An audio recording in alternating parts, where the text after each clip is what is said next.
The following program does not have a normal intro because I was really too busy smoothing other things over to get it done. So, sorry.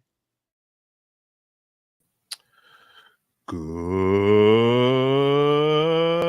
evening, everybody. Welcome to the following program. I'm your host, Joe Neerman, a.k.a. Good Lawgic. Woo! Just when you thought today could not get any better, you were like, could today get any better?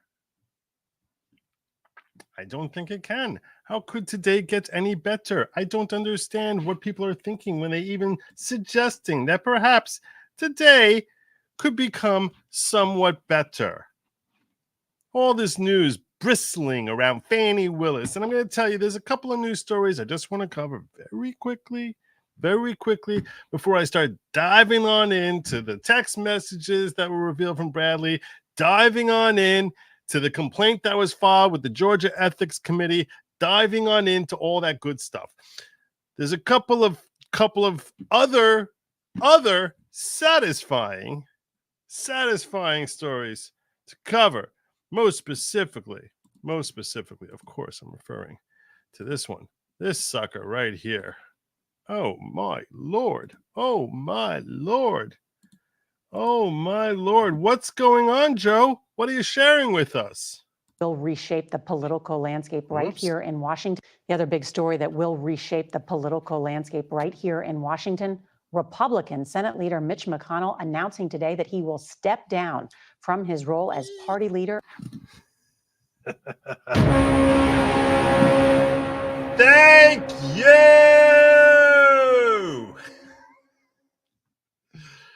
After nearly 20 years, CBS's Nicole Killian has. It's really 17 years, but that does feel like nearly an eternity. So I don't question your expressing it. Reaction from Capitol Hill. I love the Senate. I love this. An emotional Mitch McConnell took to the well of the Senate Wednesday in a surprise speech. I know the politics within my party at this particular moment in time. I have. No, you don't. No, you don't. No, you don't. No. Unless it is that you realize that you're basically like one of the most hated men in your own party. The only people who don't hate you are those sitting in the chamber with you. They all love you. They all love you. The rest of us can't stand you. Can't stand you. Many faults. Misunderstanding politics is not one of them. The 82-year-old Republican leader said the decision came after careful. They all love him. They should have been booing. You should have heard hiss. That's what you should have been hearing there if these were actual politicians who had their finger on the pulse of what their constituents actually think. Boo! It should have been rounds. Boo! God. Careful deliberation. It follows a series of health challenges, including 2 episodes last year where he seemingly was having a stroke before our eyes. Froze in public. Okay, Mitch. Elected in 1984, McConnell is the longest-serving Senate leader. And I'm not wishing anything ill on his health. Don't get me wrong on that. I'm not wishing anything ill on the man's health. I'm not satanic, okay? I'm not wishing anything on the man's health.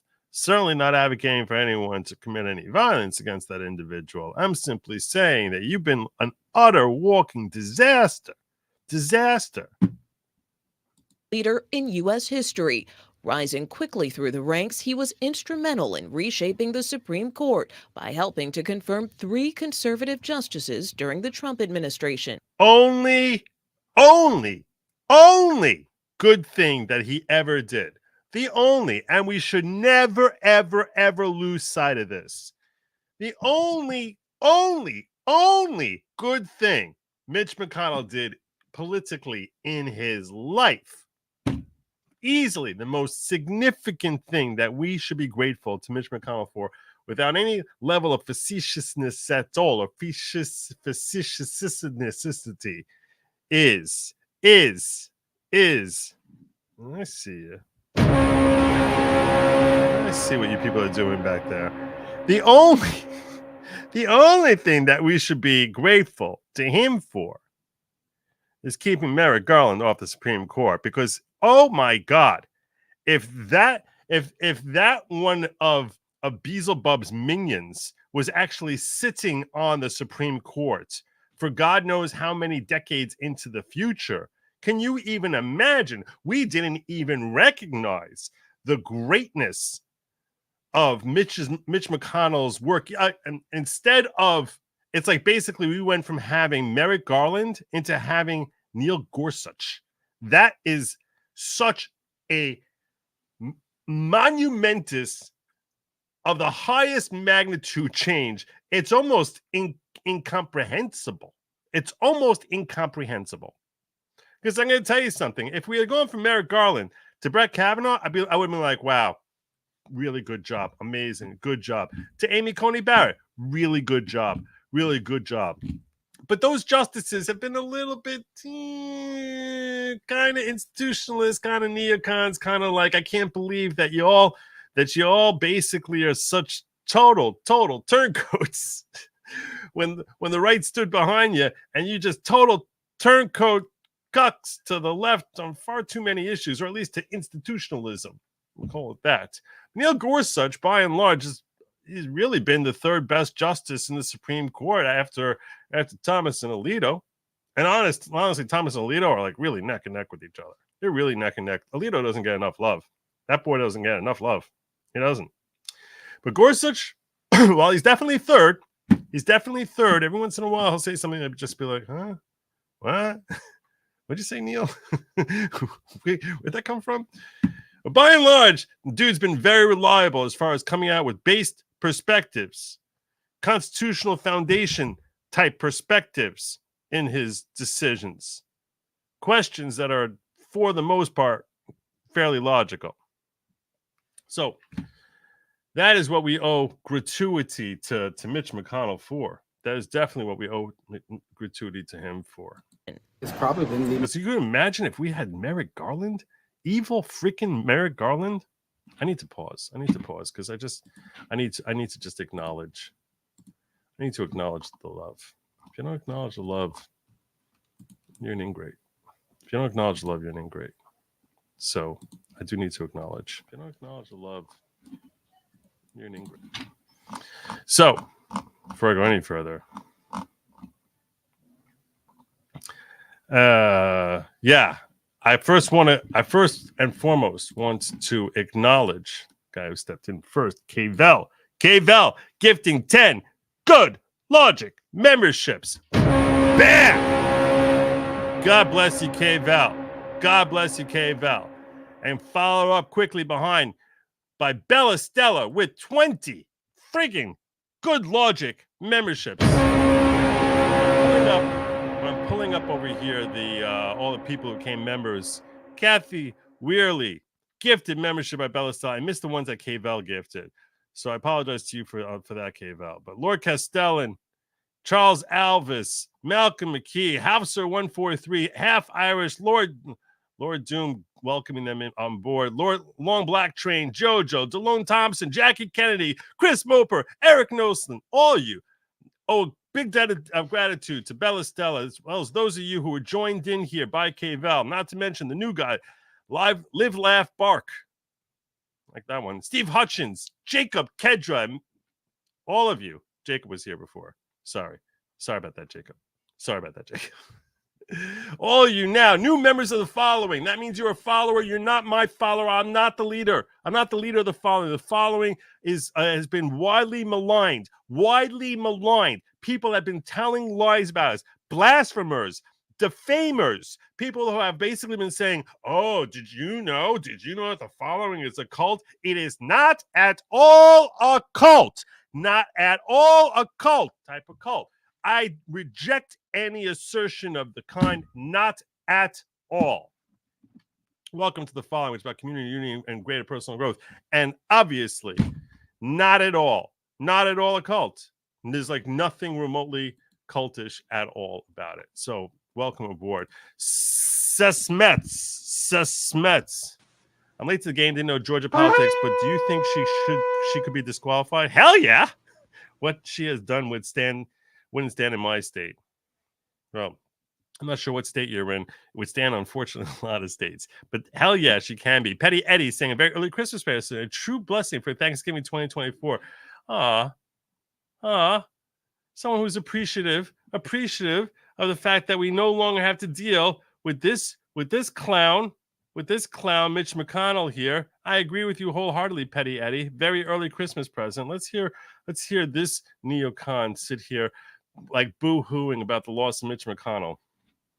Most consequential Republican senator, if not senator, of the last quarter century. Most consequential member of the Uniparty. Most consequential member of the Uniparty. His impact on American politics. Probably the most lasting political move he's made as leader, changing the Supreme Court. Yep. Yep. Everyone knows it. Only thing he did of significance. Dude was there for 17 years. Only thing he ever did of significance was Merrick Garland. Everyone knows it. And as a result, we reversed Roe versus Wade. That's not as a result. That's not the result. It was 6-3. It went 5-4, even if he gave you Merrick Garland. But yeah. Live in the Dobbs era, and we see the chaos that's created. No, you're the chaos that was created. Okay, you're the chaos that's the result of our society. We live in the Dobbs era. We see the chaos. How is that creating any chaos? We had chaos under Roe v. Wade also. Please. So this is a guy who's not a big fan of Mitch McConnell either. I'll join him in that camp. But the one good thing that McConnell did is the thing that Dick Durbin is complaining about, because that's how stupid he is. But his relationship with former President Donald Trump eventually became strained after McConnell condemned his actions on January 6th. He never thought he would rise back up. That's what this is. This reporter's nailing it, because it's true. That's why he's stepping down. He's like, yeah, my day is done.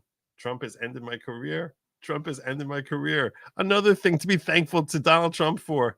Thank you, Daddy Trump.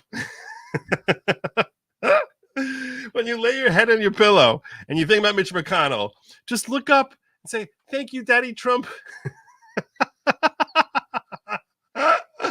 Oh, yes. That's why he's leaving. He's like, yeah, I can't be part of this. I can't be part of this. Thank God.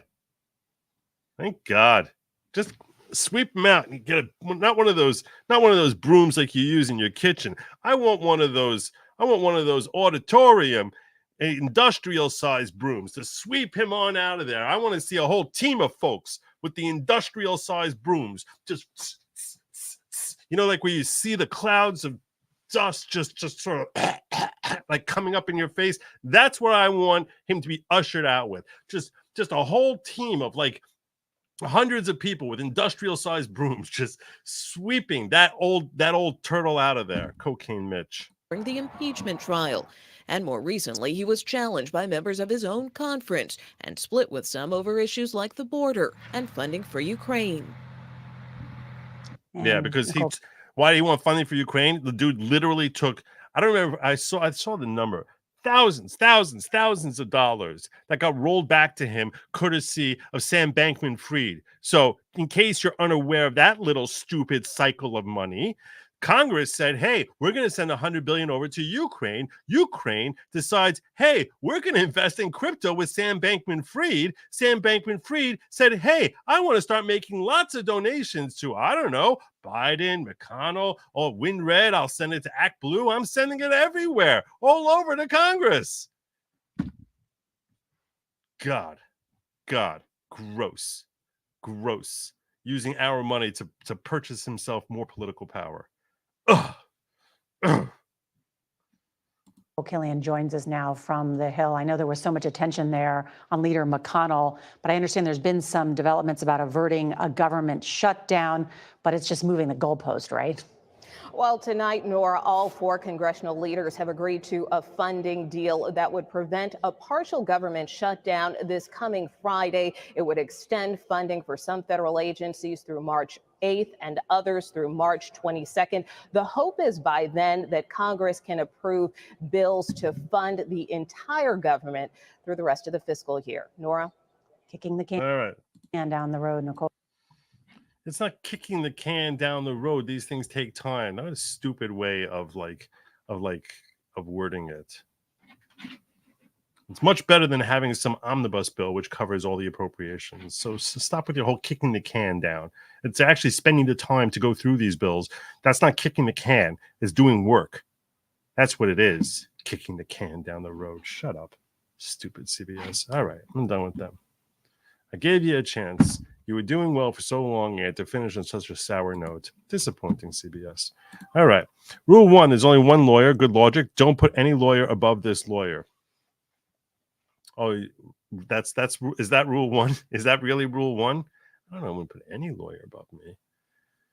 Some lawyers have to be better. I think Jefferson was probably a better lawyer. I'm just guessing. I never saw him work, but I'm assuming he was a better lawyer than I am.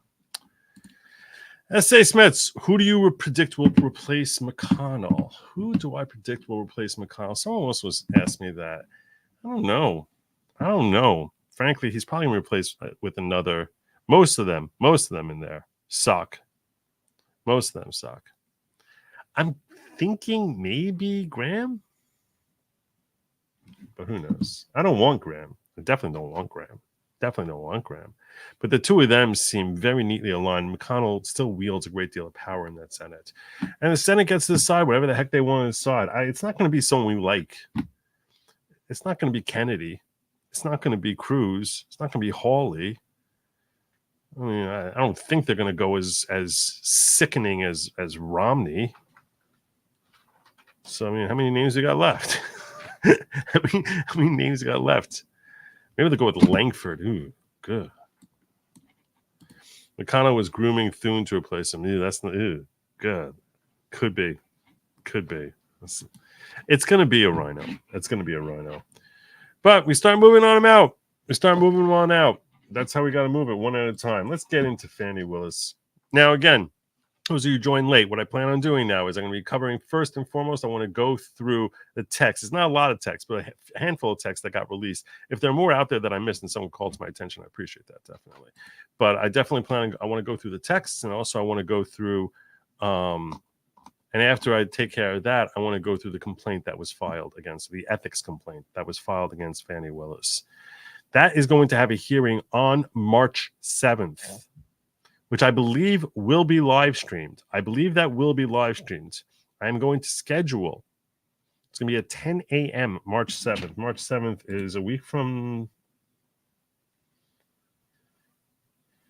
today. All right, a week from today. I wasn't sure because we have the whole we had the whole February 29th thing, and that was throwing me off. But yeah, a week from today. So I do plan on live streaming that. I'm also going to be live streaming the hearing on Friday, which I think starts at 2:00. So the hearing on Friday is March 1st. March 7th is the ethics committee and their hearing about Fani Willis. We're going to go through that complaint, but first we need to go through the texts that were released. Texts between Michael Roman, Trump co-defendant Michael Roman's attorney Ashley Merchant, and Terrence Bradley, former partner of Nathan Wade. You remember they had, during the course of that whole testimony, all this back and forth about what was said in the text, and you said this, didn't you say this, didn't you say this? Well, some of those texts have been released, and we're going to look at them. Hey, Joe, you have got to play Trump and Son. It's worth the $5 super chat, staying simple tonight. What is Trump and Son? You want me to check out Trump and Son? It's on YouTube. I'm assuming it's on YouTube. Am I going to get hit with like some sort of... Am I going to get hit with something? Trump and Son.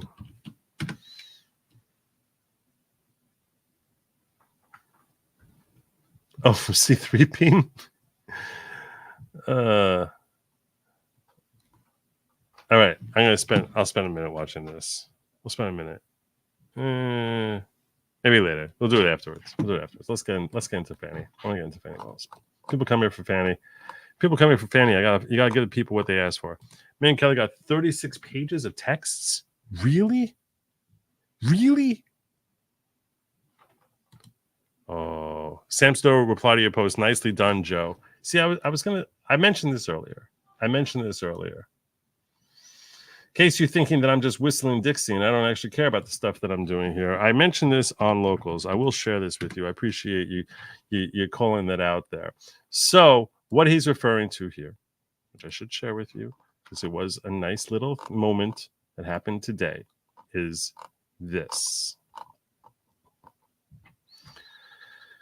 I shared this out the other night. I was talking about where Fani Willis and Nathan Wade had been caught in a direct conflict, and it was in their testimonies. And I was like, no one's really talking about this, but one is saying something, and the other is saying something that is. If you believe both of them, if you believe Nathan, then Fani is lying, and if you believe Fani, then Nathan is lying. But there are two versions of events specifically as to why he was coming to the apartment in Hapeville were inconsistent with each other. I was like, we really got to get this out to Steve Sado. And I even mentioned on the stream, I hope someone can clip this so we can sort of like share this out with Steve Sado. Well, Vincent Major clipped it out over here. We're not going to go through the whole clip because if you missed my show the other night, shame on you. But he clipped it out over here and took the key moments from it, where I was watching the testimony of Nathan Wade, where he said that the reason he went there was because he wanted to visit with Fani with Robin Yeardy. And then hours later, that Fani Willis said that Yeardy was never there with him.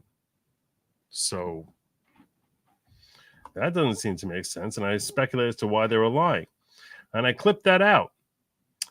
And so Vincent Major clipped it out, and then I retweeted it, and I tagged Steve Sado, hoping that he would see it. So there you go, Steve Sado. Direct contradiction between testimonies of Nathan Wade and Fani Willis. Get him. Please retweet so he sees this. And sure enough, people did. How many retweets did we get there? 104 retweets. Well, long before we got to 104, I got this. Not that. I got this. Steve Sado saying thanks. There you go. That's not me. That's you guys. You guys retweeting, sharing it out. Steve Sado, he saw it. So there you go. And I gave him a little kudos for his fine work, because frankly, I'm tired of Trump surrounding himself with incompetent boobs, and Steve Sado is the rare example of people who are surrounding Trump who seems to be highly, highly competent, really good at his job, really good at it.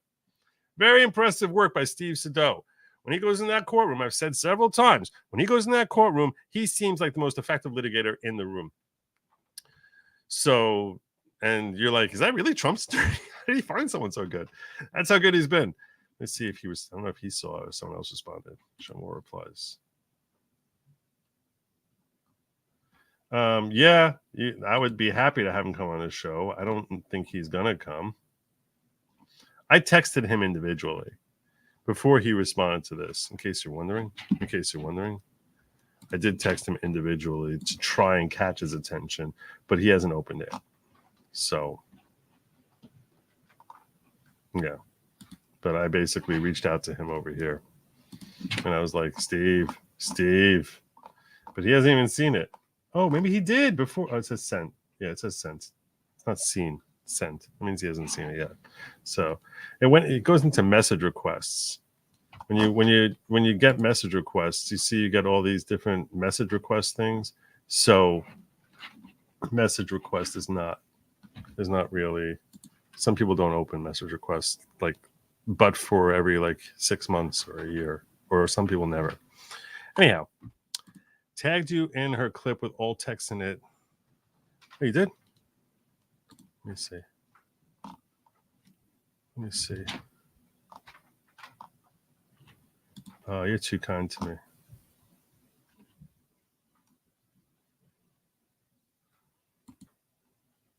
I have here in front of me Oh, we're definitely going to watch her. the texts. How the heck did she do it? How'd she do it? We're going to watch what she says. We're going to do it this way. It's better. Because what I have to share with you is this. That wasn't it. Where'd it go? That wasn't it. this is what I was going to look at with you. The text that I saw, and I'm going to go to Megyn Kelly's afterwards because I really want to see these texts. So, breaking, here are the key texts between attorney Ashley Merchant and Terrence Bradley that are issuing Fani Willis. They show a congenial, collaborative effort between the two as Merchant attempted to investigate facts about the affair. Again, Ashley Merchant is the attorney for Trump co-defendant Michael Roman. That was the blonde woman in the hearing. She was the one who had all the text exchanges with Terrence Bradley, and he was happily singing to her until he suddenly got clamped down. And we all saw the ramifications of that, where that dude looked like he wanted to just fall into a hole, to the center of the earth, and have no one talk to him about this case. But that's not at all how things were going. She said to him, Ashley said, so the FCDA Open Records is saying they don't have original contract for when Nathan began work. They only have his renewal contract. Is that possible? And she sent him that. He's like, wow. He said, they're stolen big time. Yes, they are. You see, this is back in September. He's all happy to be talking to her then, just not when he's on the stand. Then he had this.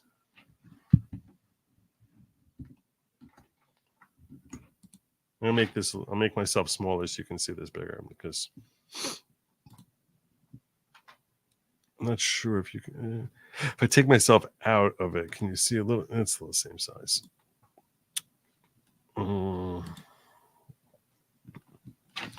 She said, do you still think she's going to deny? And he said, no. This is up here. Do you still think she's going to deny? She said, no. Download it.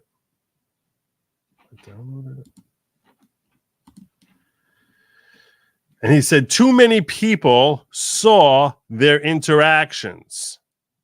To which Ashley said, me too. I think they admit it, which only goes to show that these two lawyers are kind of okay. They're kind of expecting them to admit it. They did eventually at a certain point admit it.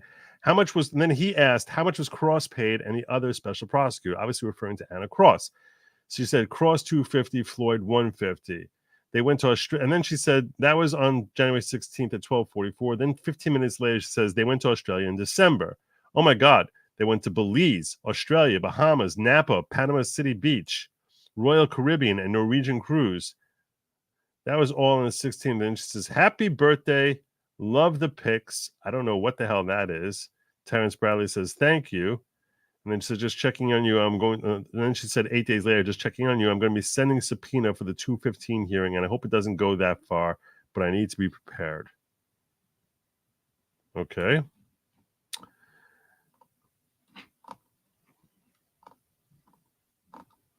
This is actually bigger this way. This is a better way to do it.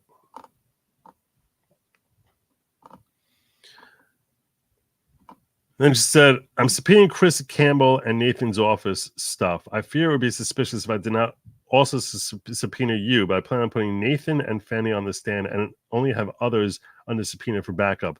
I will leave you out, but think if I don't subpoena you, it would look fishy. What do you want me to do? He said, I'm okay with it.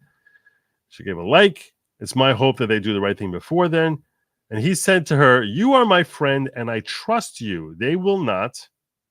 They are arrogant as F. She thinks she won the other day when she didn't have to be deposed. This was on January 24th. That wasn't a win. Thompson set them up. Nathan committed it all on the 31st, and if he doesn't, then Thompson will make Fani sit. He basically gave Nathan a chance to protect her, but if he doesn't tell all, then Fani will have to sit. Nathan's finances make it look like he owed a lot of money when he began this. So he asked, owed to who? And he said, that's not true. He's not very talkative. You can see the dude's doesn't like texting a lot. And that's very quick. Right? She wrote that 10:17. He responds at 10:20 and then again 10:21. She says, loans question not true. It may just be coincidence. He was highly leveraged. And he says, that's on paper. She said, what do you mean? And that's all I got from this. That's all that he gave us. So what we're going to do is I'm going to jump over to Megyn Kelly. We're going to watch Megyn Kelly. Let's see what she's got. Hopefully she doesn't get mad at me. Sorry, Megyn. Let's go to Megyn.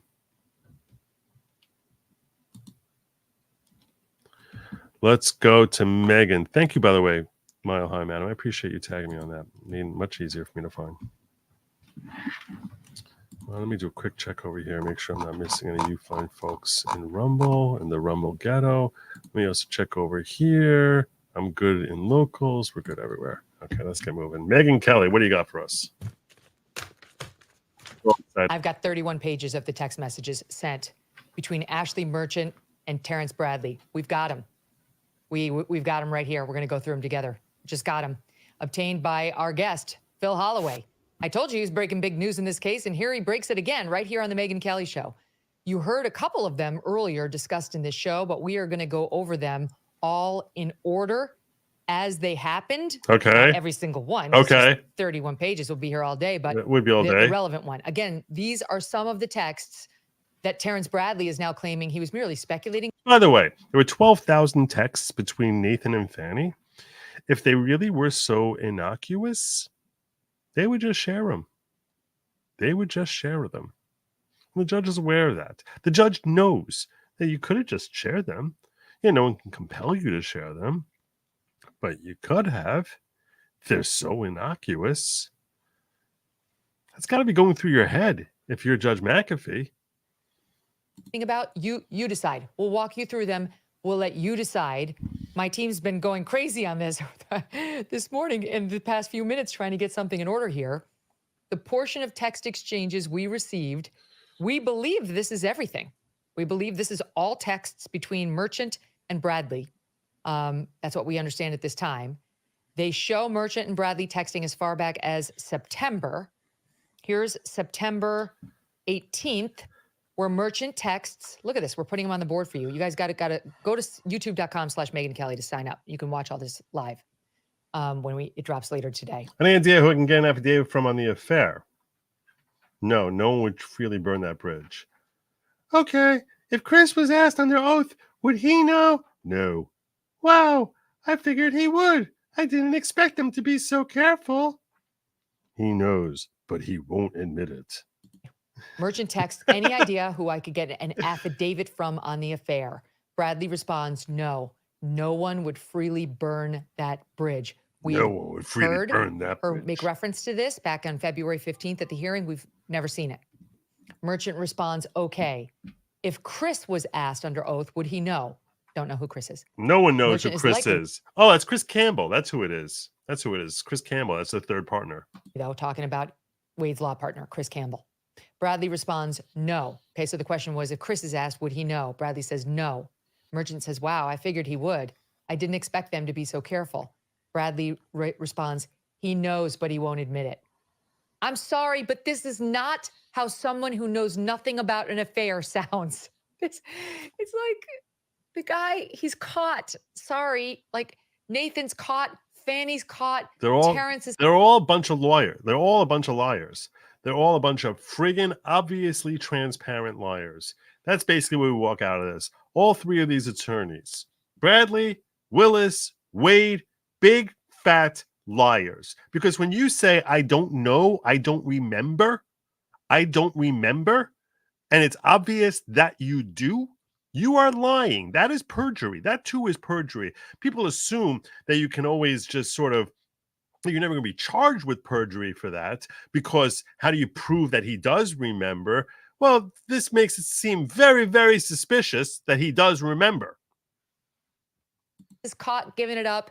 Ashley Merchant has been an honest broker from the beginning and was wrongfully smeared by Willis. Let's keep going. Sure. All right. January 5th, 2024. That's before Ashley Merchant filed her motion requesting that Wade and Willis and the entire DA's office be disqualified from further prosecuting this case.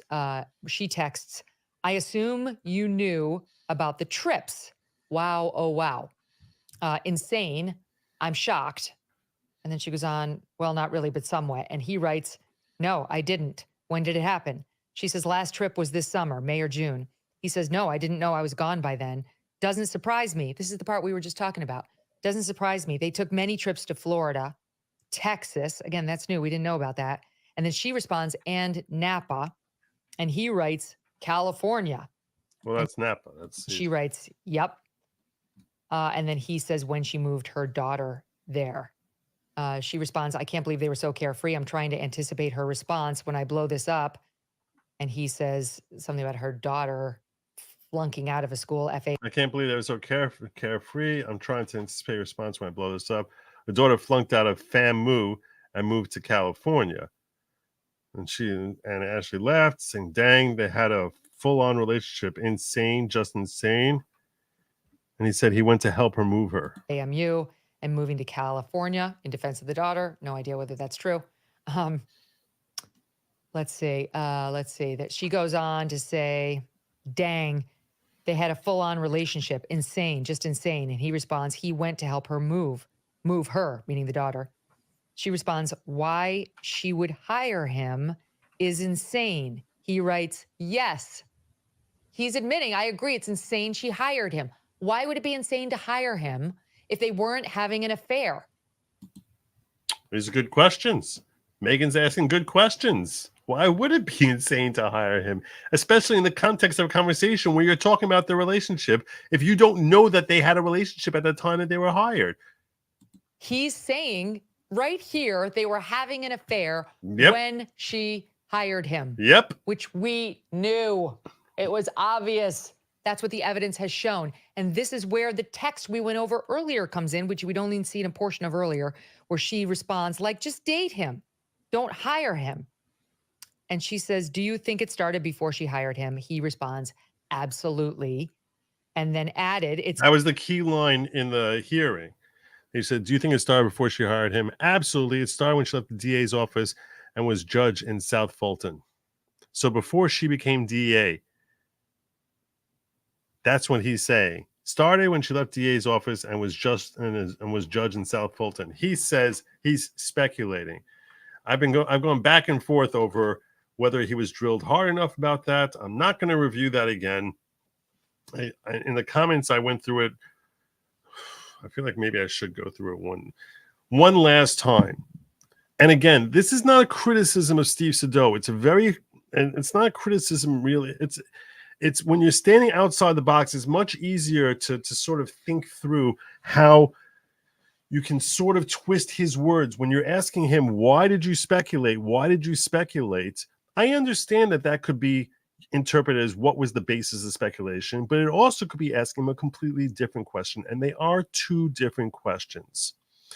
And when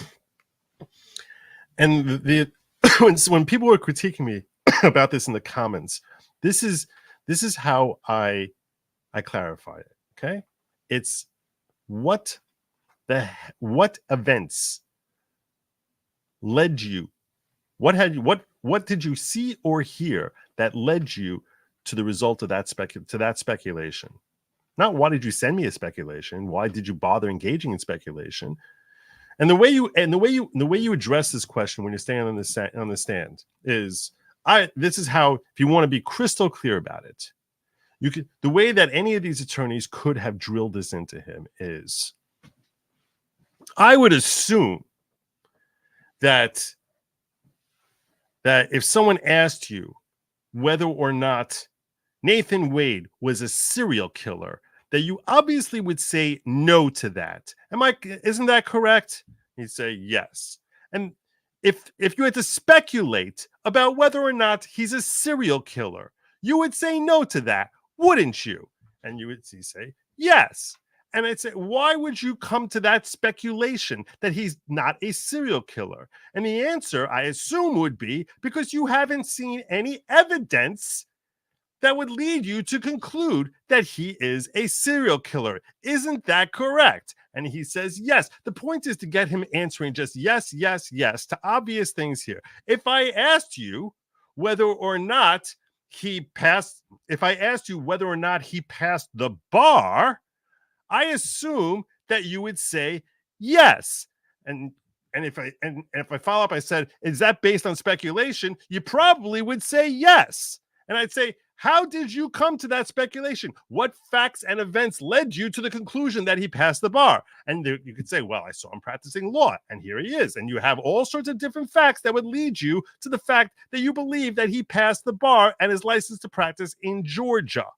Those are facts which lead you to conclude in that speculation. When we all engage in speculation, we search through our memory of things we've seen or things we've heard and come to a conclusion. If I ever asked you whether or not they had a relationship prior to Nathan Wade being hired and you speculated, the only way you can speculate is if you think about different things you saw and heard. Isn't that correct? He says, yes. So if a person speculates and comes to a conclusion that they were in a relationship, there has to be some things that they saw and heard, which led them to a conclusion that they believe they were in that relationship. Isn't that true? And then when he says yes, and he said, what different facts and events did you think about when you landed at a speculation that they had a relationship prior to Nathan Wade being hired by Fani Willis? You just have to walk them through a series of yeses of obvious things that we all know just to be crystal clear. Because otherwise, when you ask the question, why were you speculating? It's much like you could say, well, the reason I was speculating, I don't know, I was drunk. You sent me the text and I was drunk. That's not how he came to the conclusion. That's nothing to do with how he came to the conclusion. And the example I gave to the person in chat who was asking me about it who was critiquing me that I was wrong. It's like, no, Joe, you just admit you're wrong. I could say, when you speculated that I'm wrong, what you did, this is what happened. If someone asked you, what makes you conclude that Joe is wrong, you will list off and say, well, Joe said X, Y, Z, and the reality, the XYZ never happened. But if we look at 3:15 p.m. yesterday, we can see that it did happen, so that we can see that Joe was wrong. But if I ask you, why did you speculate? If I ask, why did you leave the comment? So you could respond, well, I was drunk and I was high. So that's why I left the comment. But that's not how I came to the conclusion. Those are two different things. So aggravating. So aggravating. Let's get back to Megan. It started when she left the DA's office and was a judge in South Fulton, which we pointed out to you before was in 2019. And then she liked that. And then he said they met at the municipal court CLE conference. She responded, that's what I figured when he was married. Then right after that comes the next text we went over. Is this accurate? It's literally 13 minutes later. She texts, is this accurate? Upon information and belief, Willis and Wade met while both were serving as magistrate judges and began a romantic relationship at that time. He responds, no, municipal court. She says, thank you. He says, listen to this. He says, but you can't put where they met. Not many people know that. I might be one of the only, not even Chris Campbell. Okay, I'm sorry. Again, he doesn't want it to be obvious that he's the source. He's worried.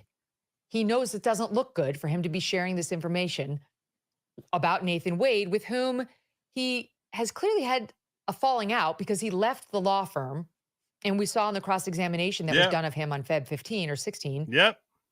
They accused him of sexually assaulting either one person not the first whistleblower to want to retain their anonymity. Twice or two people. He denied it. Okay, we're going to get to that. But he's clearly helping counsel for the defense in this massive case against Trump and Michael Roman and the others, and he doesn't want to be outed. You can't put that in there where they met. Not many people know it. I might be one of the only ones, not even Chris Campbell. Okay, let's keep going. State legislator submits something to look at the text involved. Part of fraud investigation of Fani Willis. Oh, yeah. Oh, yeah.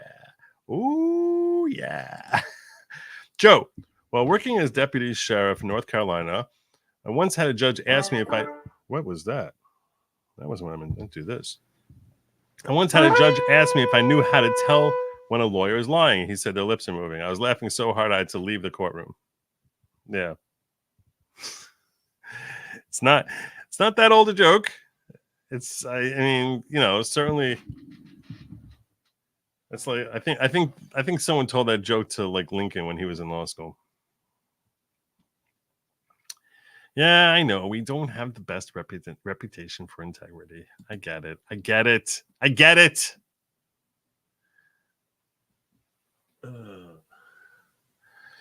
remember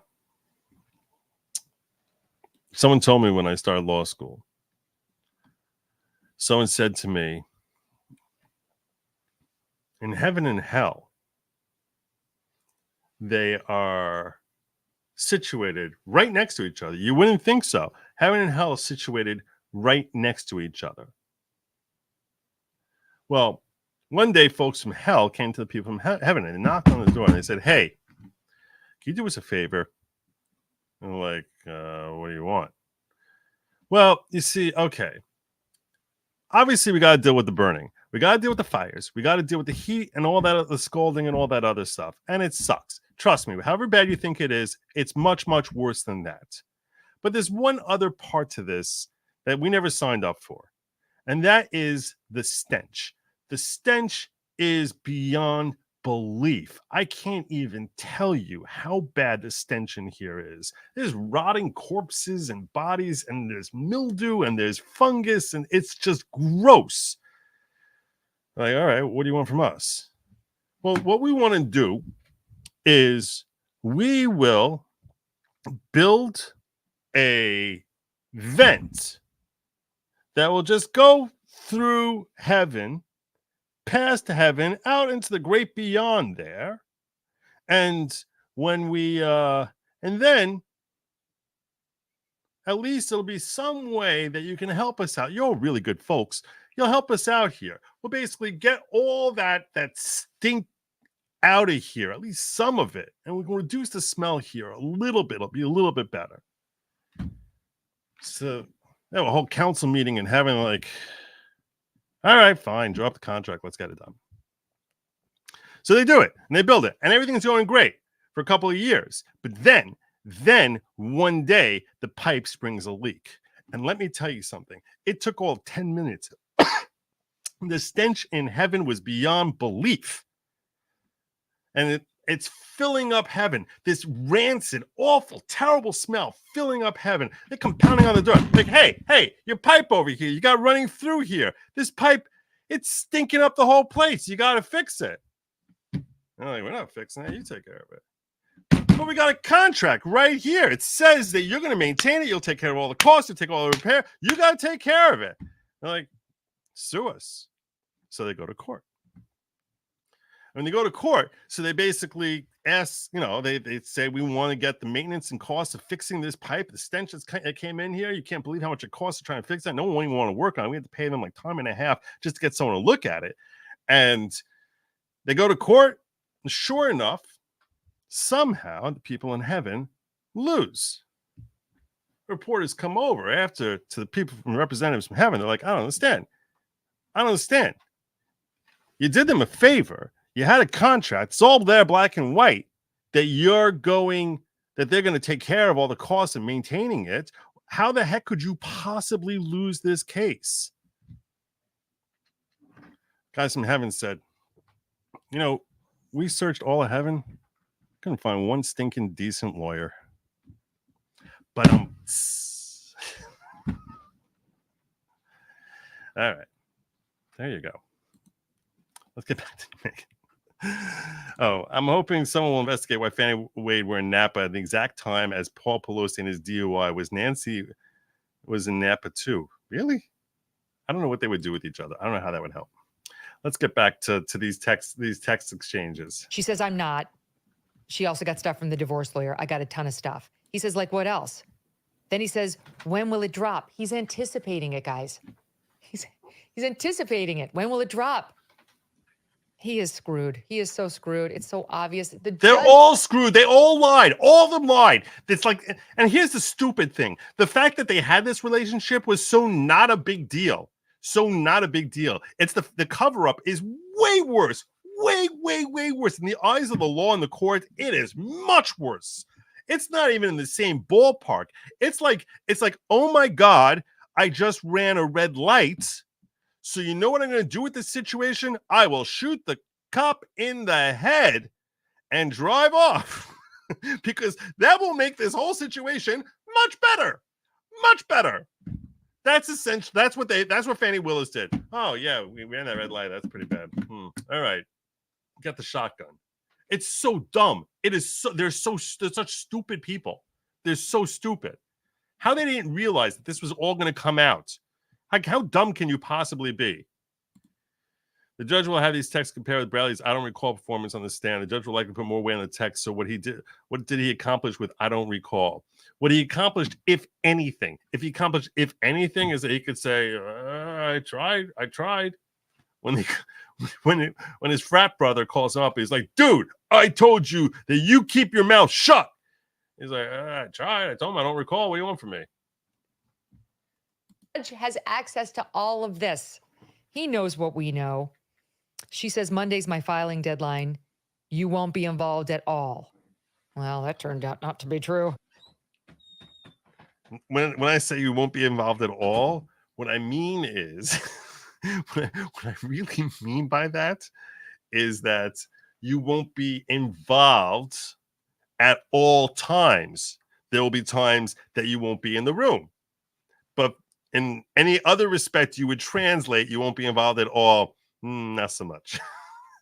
Not so much. He finally turned over his financial documents, which show he paid for Fani's Delta flight. It has her name on it to California Napa vacation, and he paid for a Royal Caribbean cruise for them. This is Ashley Merchant finally realizing about all the trips. Blah, blah, blah, blah, blah. Then she asks him, this is January 5th, do you even talk to him anymore? And then that's her realizing, I really might need him to take the stand. I think I'm going to need you to take the stand. She said, let's see, Fani is the one in most trouble. She didn't get county approval to hire him. She's required by statute to do so. And yeah, well, the judge didn't really care about that part at all. Judge didn't care about that part at all.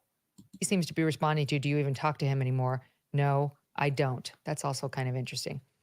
Okay, then she says, I can send you a draft. I'm almost done with my motion. I can send you a draft. Can't wait to hear about your trip. And he says, okay, happy hunting, LOL. What's happy hunting? Yeah, happy hunting is go get him. Go get him. I'm sorry, but there's like a 180 between this person in these texts and the man we saw on the stand. Happy hunting. Don't identify me. Like offering ideas, volunteering information. It continues. Let's see. To your knowledge, has Nathan ever prosecuted a felony? I can't find a single one. Never in his life has he ever prosecuted a felony. She writes. So that's I'll tell you right now. Okay, why is she asking this question? I'll tell you why she's asking this question.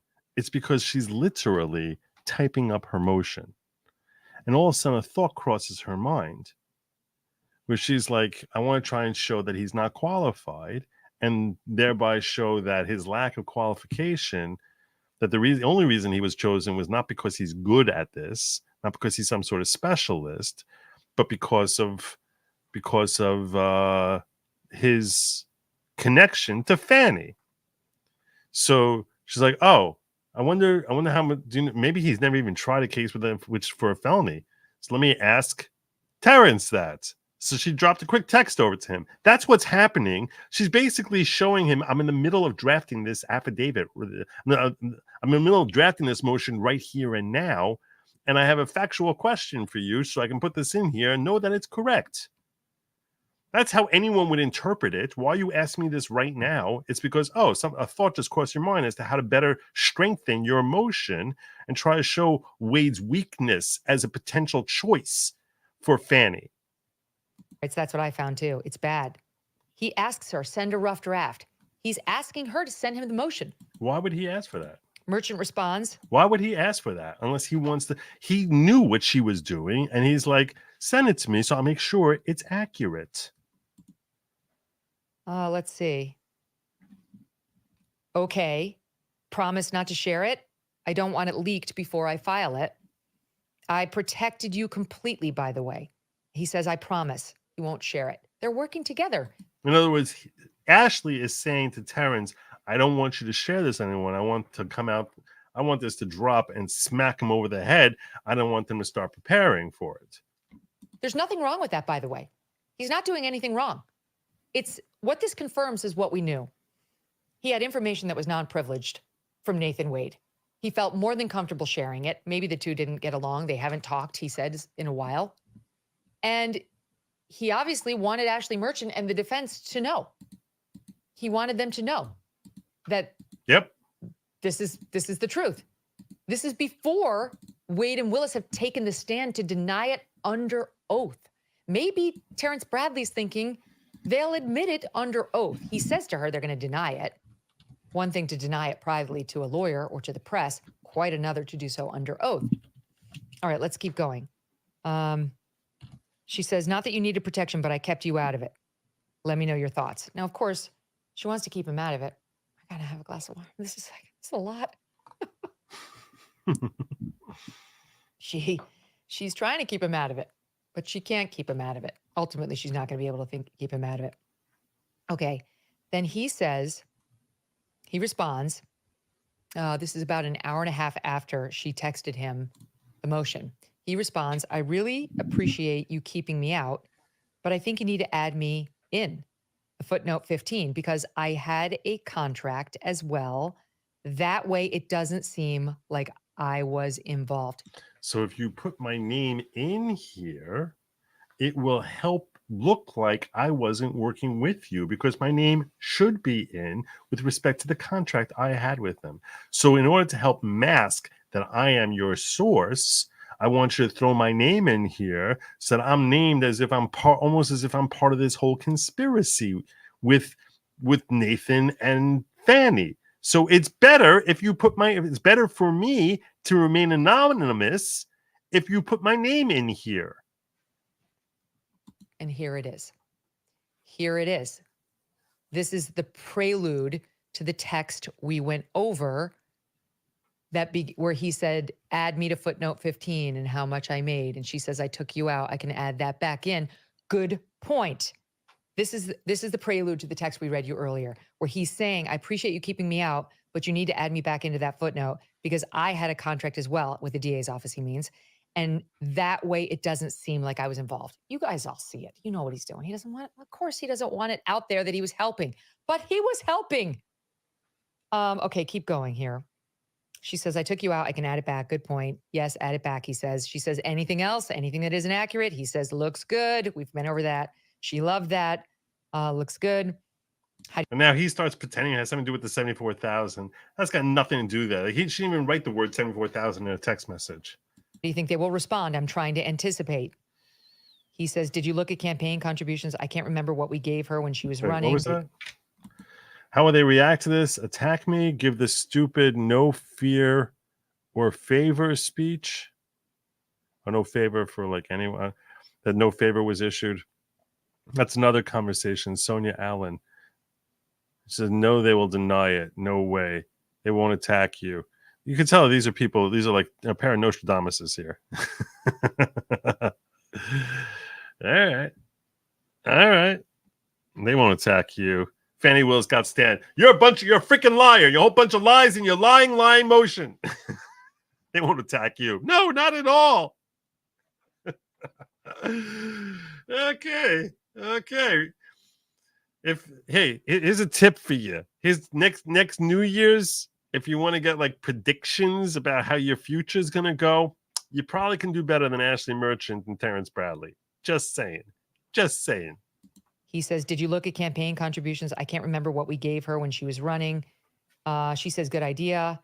And Sonia Allen now, how will they react to this? She reiterates, attack me? Give the stupid no fear or favor speech? He says, no, they will deny it. They won't attack you. They're going to deny it. And she says, if they deny it, they will become public liars. Okay, let's see. And that part was true. I'm just reading here. That part came true. This is a lot of back and forth around 1/6/24. I am shocked she paid him so much. Jessica Lynn became a new member of the following. Welcome to the following, Jessica Lynn. I know you've seen you before. You've been here before. Welcome back. And if you raise your level, which is possible, they don't really show me what happens when someone like goes to disciple. Well, welcome to the higher level. They do a very poor job of showing me in the moment what happens with that. Let me see if I can see that. I'm not going to see it. They do a very poor job. They don't really show me that stuff so good. Let me see if I'm curious. No, I can't see it. It's not going to happen. All right. Let's get back in. I think hired him for access to money. It's possible. It's possible. She needs to keep cash around. So that's we know she needs to keep cash around. FYI, Terrence donated $2,500 to her campaign. Yeah, because they were once all in this. They're all cut from the same cloth. They're all cut from the same friggin' cheesecloth. How did they think they wouldn't get caught? So careless. This is Ashley Merchant. Why not just not pay Nathan? Lord. Terrence Bradley. Arrogance. This is so telling. This is fascinating. I wish they would have read that part out. I wish they would have read that part out. What did you mean by arrogance? I mean, you're being arrogant. Maybe he probably would have said that. He was so desperate. He probably would have said that. I am shocked she paid him so much. How did they think they wouldn't get caught? So careless. Why not just not pay Nathan? Arrogance. Okay, moving on. Okay, she says, I may subpoena the detail. She seems to mean security detail, but wasn't sure if it would help much.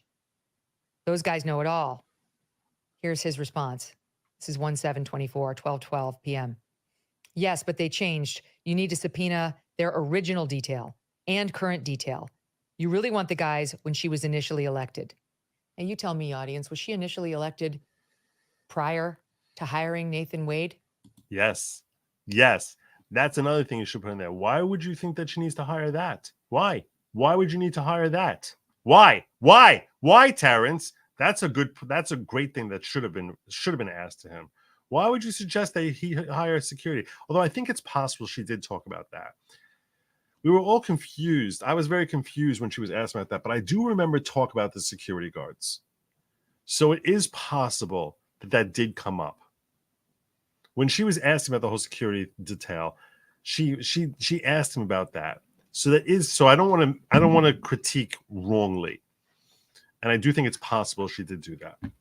She did ask about that. Why didn't any lawyers ask Bradley if he had to suffer a recent headache? Sometimes when you ask a question like that, you have to worry that the judge doesn't get mad at you. So that might sound snarky. And you don't want the judge to be ticked off at you, especially when he probably is sitting there seething at Bradley and Fani and Nathan. I guess text messages are spanking the Fani. So there's a lot of Fani. Let me tell you something. Nathan's not doing it anymore. Someone's got to do it. Terrence got cut out of the deal and got her elected when kicked out of firm. Why he donated to her campaign. Terrence got cut out of the deal to get her elected when kicked out of firm. Why he donated to her campaign. I mean, he also got the taint deal from her. So that could be another reason. $2,500, I'm sure, is a significant thing. It's a significant thing. It's a significant amount. I really wonder whether that was a kickback to him. I mean, $2,500. I'm sure he doesn't give $2,500 to a lot of folks for their campaign. So, if you watch the Der Show, so Dershowitz was talking about how this type of tit for tat, you used to be able to. He said you used to be able to buy a judgeship. If you think things are bad now, it used to be far more blatant. Well, according to Alan Dershowitz, what he explained, I'm not going to go through his video, but when we're going to go back to Megan. I'm going back to Megan in a minute. There's another 5 minutes here, or another 4 minutes of going through texts. But what he pointed out was, he said when he was a young attorney, so we're talking like 40 years ago or so, people would literally buy judgeships. You want to become a judge, it costs $10,000 donation to someone's campaign. You want to become an appellate judge, $25,000. $25,000, you become an appellate judge. So now the name of the game is favors. I'll take care of you. You're going to take care of me. They're much less overt about it, much less direct about it. I think it's in the wake of Abscam, which was a whole investigation that was designed to root out corruption in the judiciary that went on in the 80s, I believe. Abscam, A-B scam, S-C-A-M. I remember reading about that when I was a teenager. So that'd be in the 80s. Yeah, she was. She was elected in 2020. Why would Terrence Bradley be saying you've got to get her original security detail she had back in 2020? You really want those guys. Why would he be saying that when she's saying, I've got to get the detail? Those guys know it all. If the affair wasn't going on in 2020 when she was initially elected. It's right here. The judge has this. He knows what we know. Terrence Bradley saw what Robin Yurty saw. This affair was going. And the key here also, this is a very important point for you to remember, is it's not just that he has them, even though he's denying it or trying to qualify his answers in stupid, hokey, transparently fabrication type of ways. The judge clearly saw what the rest of us saw. And since this became part of the record, by becoming part of the record, this is now admissible evidence for him to review and consider. So that's why I think he was like, all right, I don't need you to sit here pressing him. He's not going to give you it. This juice ain't got much more. There's not much more squeeze left in this lemon. So yeah, especially once it gets in, it's in. So I'm not that concerned about his weak attempts to deny. 2/3 to impeach means 1/3 to corrupt. Yeah, well said. You a smart boy. You a smart boy there, Grimsbar. Smart boy. Good job there, Jonathan. On for years prior to 2022, and these two lied. They took the stand, and in my very well-educated opinion, told lies under oath to this judge, to these lawyers, to Fulton County, to all of us. To all of us. He's divulging this with zero questioning by Ashley Merchant. She's not prompting him which detail? Tell me when. That's not what's happening here. All right, keeping going. Okay, other than security details, she writes, can you think of anyone else who can confirm their romantic relationship? Obviously leaving you and Chris out of the mix. Maybe her kids, other coworkers? He responds, her kids, yes. Where's the Mr. Like, maybe I need to pause here and show the audience, where's the Sot Deb where he's like, I only had one conversation about this. Do we have that cut? Only ever had. Okay, can I just want to play for you. I'm going to interject in the midst of these text messages what he was saying yesterday on the stand, which was literally, I only ever had one conversation with Nathan Wade, privileged or otherwise, only one, about his relationship with Fani. And now he's like, get the detail back in 2020. They're going to know it all. Because his one conversation, and this is the thing, when he kept saying one conversation, the reason for that is there's only one time that they actually had a speaking conversation where he's like, I'm in a relationship with her. But there's lots of times, undoubtedly, he's like, I'm going out with Fani. Fani says to whatever, and different indicia of a relationship that's not discussion, where you're actually using the word saying, I'm in a relationship with her. You wouldn't have that conversation twice. Once someone shares that information with you, you don't have to sit there asking any more questions about it, other than like, oh, he'd be like, yeah, I'm going to Napa. I'm going to Florida with Fani. He knows what that means. Discover a holistic wellness solution with. I don't need that. I'm not discovering a holistic wellness. Sorry, Megan. I know you got to make money. I get that. But anyway, thank you, Megan Kelly. I appreciate your perspectives on this. So there you go. There are your text messages. It's time for us to start looking at. I want to look at the ethics complaint. I want to look at the ethics complaint that was filed against Fani Willis. Let's pull it up here. You all need to see. I haven't looked at it yet. I have a copy of the ethics complaint, but I have not yet reviewed it. This is my first time going through it. But before I do that, Wistasha asked me, could these texts negatively affect Sato's team? I don't see how. And I don't know what the deal was. I don't know who Sonia Allen is. I don't know. Only Ashley Merchant and, I mean, I guess Sonia Allen would know. And Terrence Bradley would. I don't know who Sonia Allen is. I don't remember hearing that name anywhere. I'm mad she didn't not authenticate all texts with him on the stand. It was easy. Can you view these texts and confirm they're true and accurate? I think she fairly much did. Is this the compilation exhibit? If so, not in yet. So, I was thinking about that. The judge, as I recall, the end yesterday was a little bit ambiguous at first as to whether or not it's all in. It's not the phone records. This is Exhibit 39. The phone records, I believe, was Exhibit 38. This is Exhibit 39. I know they had the whole argument at the end there where they were basically, he was like, I'm objecting to based on rule of completeness. And they had the whole back and forth there about whether or not they were complete. And Ashley Merchant seemed frustrated where she's like, if I give them everything, I'm happy putting everything in. I'm totally fine with that. But, and they were like, well, then we don't know that it's actually all true. So, if she asked him if it truly and accurately reflects everything, what would he say? Someone asked this, Allegan asked, I'm mad you didn't have him authenticate it. So what would he have said? He would have said, I don't remember. I don't know. Could be, maybe not. I don't know. That's what he would have said. He wouldn't have authenticated it. But he didn't deny anything. He didn't deny that any of them were true. So let me get to this ethics report here. Where are we at? Oh, that was Trump and Son.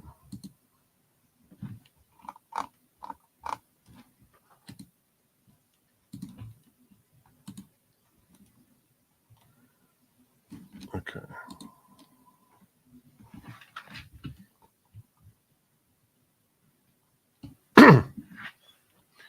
Courtesy of Stephen M. Kramer, Fulton County Board of Ethics, care of Secretary of Fulton County Board of Ethics, P.O. Box 49117. Ethics complaint, request for advisory opinion. Please complete the following information.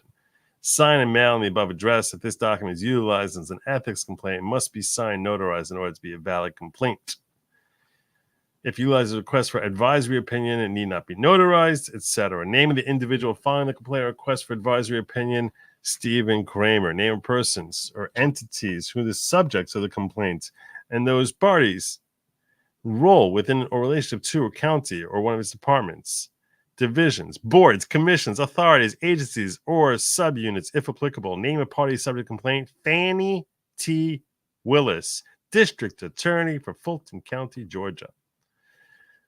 Section of the Code of Ethics potentially violate. Full description of the potential violations, see attached. Signed, notarized by Mr. Kramer.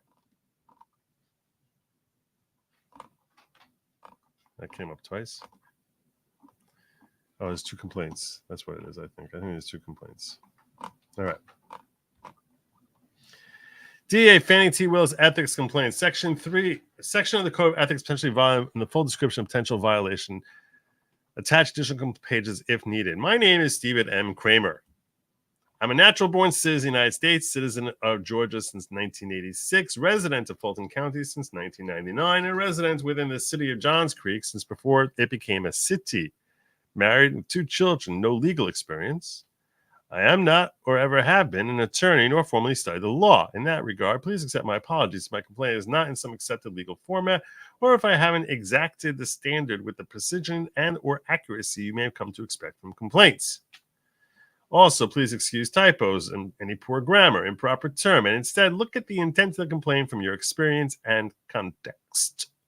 This complaint is mine and mine alone. No one else has contributed in any way. The words, thoughts, and meanings are all mine. All right. So let's get to it. My ethics complaint is against Georgia's Fulton County District Attorney Fani T. Willis. And he's stating below as an allegation, my opinion and or interpretation, even if not explicitly stated as so, and not to be taken as proven fact. We leave it to the courts of law, Board of Ethics to use compelled documents and discovery to determine it. However, the allegations are serious in nature, have been widely disseminated, and therefore, for the good of Fulton County and its reputation, should be more fully examined and either proven or disproven by the Board of Ethics. Okay. I've never met Willis, Mr. Nathan Wade, or to the best of my knowledge, any staff of the Fulton County District Attorney's Office. My source materials are located in national and international publications, some of which have URL references. Willis admitted on February 2nd, 2024, in a court filing that she had a personal relationship with attorney Nathan Wade, who works for her in a consultant contractor position. Mr. Wade is directly answerable to District Attorney Willis in a professional capacity. And he gives a link to that filing. By having both a personal and professional relationship with both D.A. Willis and Mr. Wade are alleged to have opened a conflict of interest. Reasonable questions are, did she hire him and give his law firm public funds as a reward for the relationship? Does Wade have something personal on D.A. Willis that caused him to hire him to otherwise silence him? Does someone else in Mr. Wade's law firm have something personal on either of the two and may be extorting Willis to fund their law firm to silence the other party? Okay. Did Willis, this is funny, did Willis approve of Mr. Wade's invoice of about $700,000, including days when he worked 24 hours a day? Now, he was asked about the 24 hours a day. He said that was a compilation of multiple days or whatever. It was the hokiest bill I've ever seen a lawyer try submitting. I'll tell you right now, and this is what I said when I was watching the trial. You're a lawyer. You submit in private practice, and you try submitting a bill like that to a client, you will not get paid. I'm telling you right now, I've done my share of billing as a lawyer. You don't get paid when you write 24 hours drafting. You don't say what you're drafting. Don't say what it is. Drafting and meetings on this day, 24 hours. You do not get paid. Nobody wants to pay for that because lawyer hourly rates are stupidly high. And when someone is paying a stupidly high hourly rate, which if you're a lawyer of any significance whatsoever, you should be charging rates that are stupidly high. In that case, no one wants to pay $200, $250, $300, $400, $500, $600, $700. I don't know. I've heard of rates as high as $2,000 an hour. But look, he's even at a rate of $250 an hour that he's charging.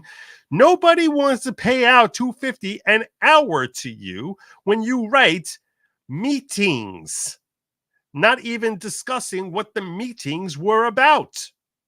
24 hours of meetings, drafting, research. You have to write researching this issue and preferably putting in some of your results as to like, what did you find?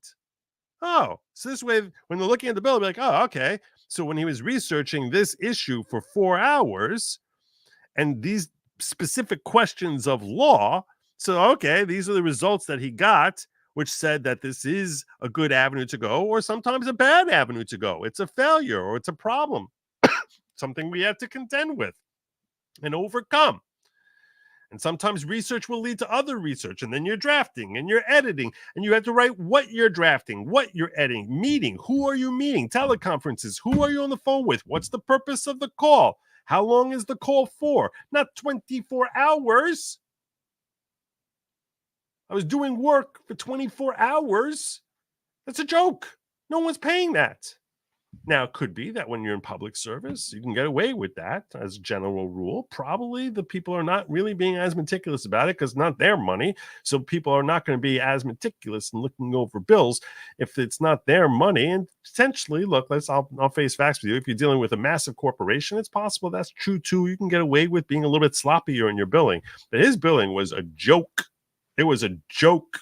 I've never submitted a bill that crappy in my as a first year associate. No. Never once thought to do that. And the reason is because it looks like you're full of crap and you just made the time up. You just made up hours.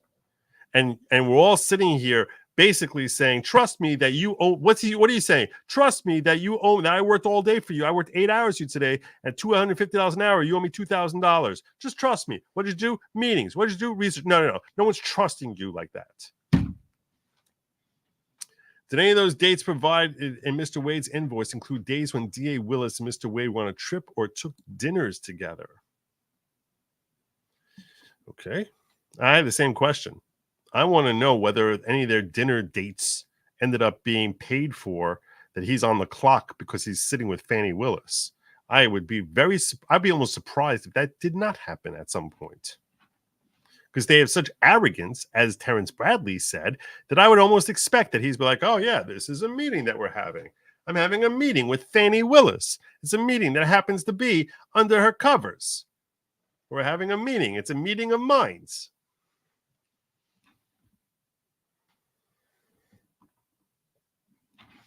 Why did she wait so long to admit the relationship if it was above board? She had to disclose this because of a court filing required by the judge in the RICO case, but she was silent on the relationship prior to that.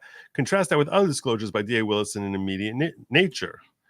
Was there a quid pro quo whereby D.A. Willis publicly provided public funds to Mr. Wade, and he in turn paid for lavish trip dinners and cruises for the two of them? These are all good questions, which, by the way, they're having their hearings about this next week, March 7th.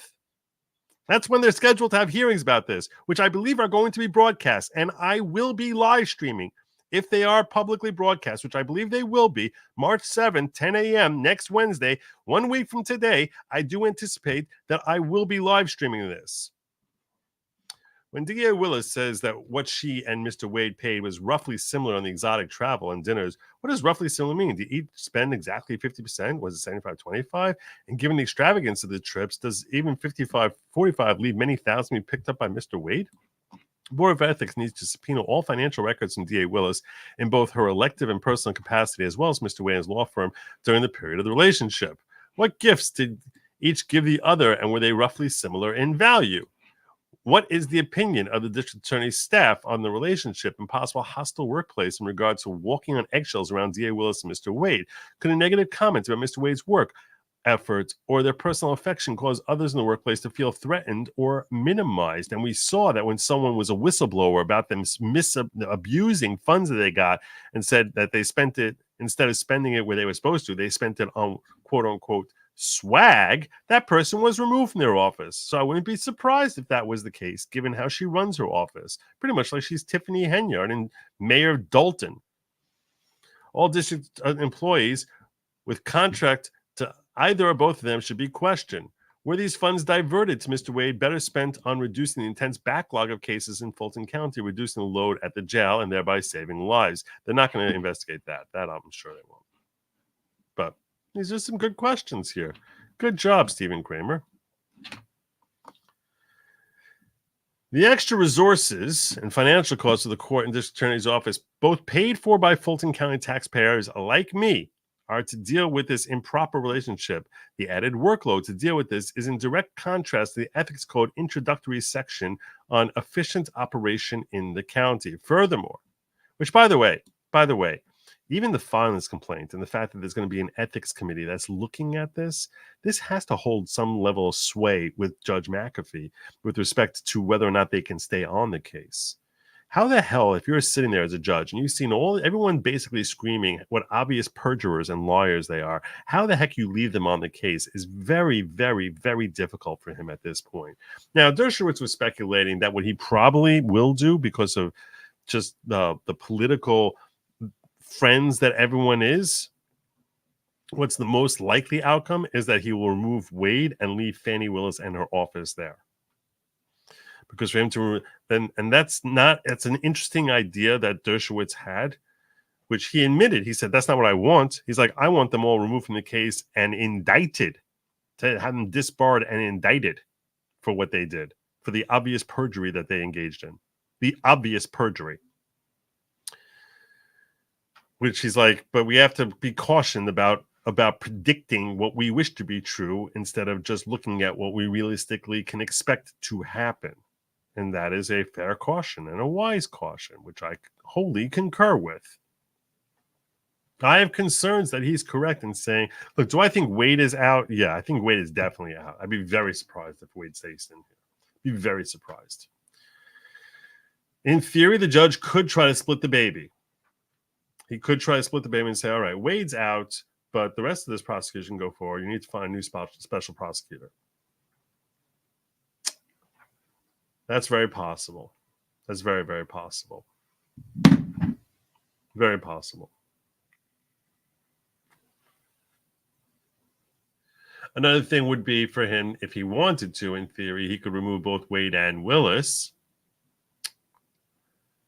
And the way he would do that is he would basically say this. He would be, and I'm going to come back to this complaint, don't worry. But the way that he would do that is he would say, All right, so the hiring of Wade seems to have the appearance of impropriety, and I think that Fani should not be associated with this because of her appearance of impropriety, but we can make a Chinese wall and section off Fani Willis from the rest of the office and let the district attorney's office go forward with prosecuting his claims and potentially hiring a brand new special prosecutor.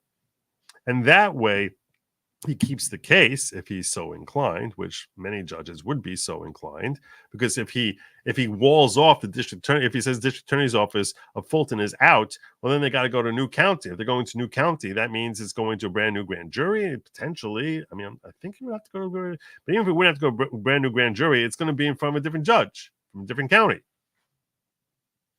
They're not going to bring a Cobb County district attorney to try a case in Fulton.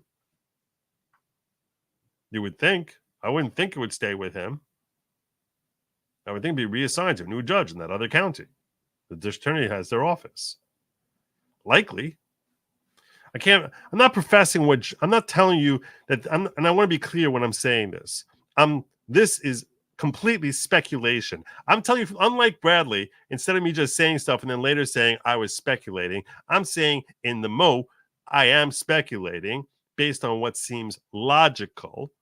But I have no familiarity with Georgia criminal procedure and how things operate in Georgia. I have not researched this, haven't spoken to any experts on this. I'm simply saying what sounds logical given what I know about, in general, criminal procedure.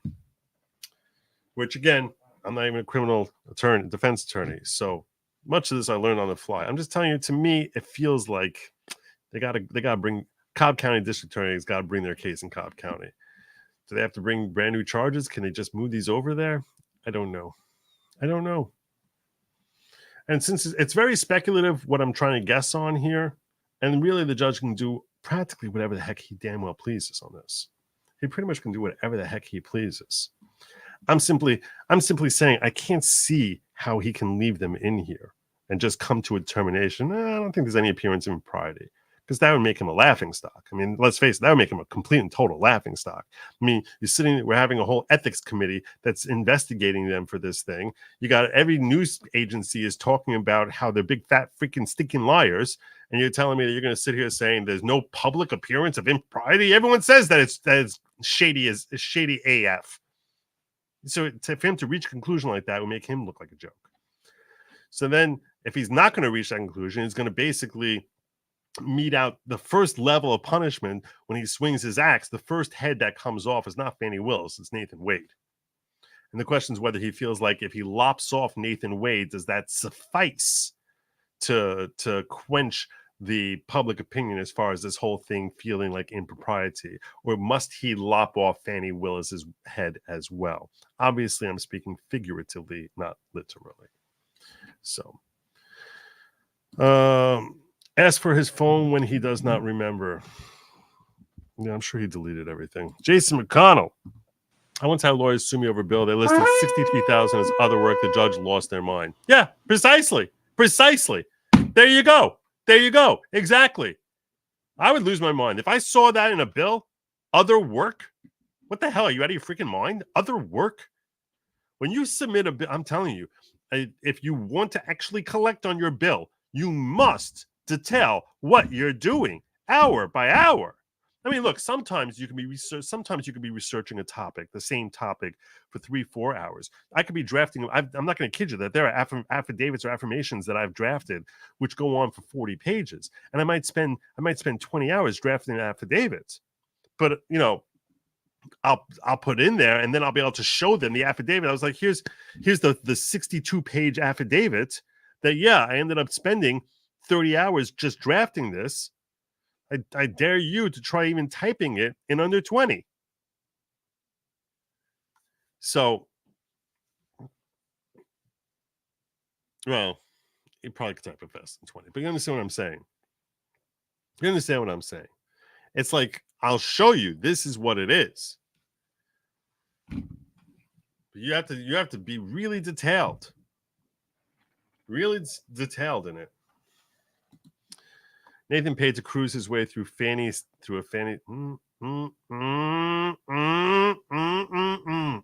Ben.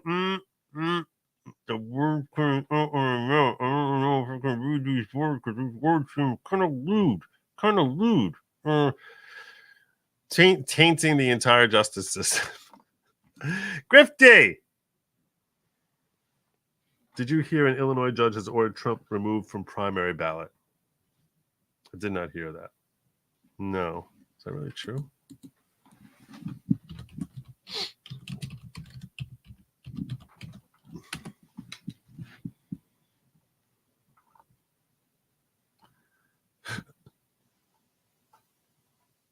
Good golly.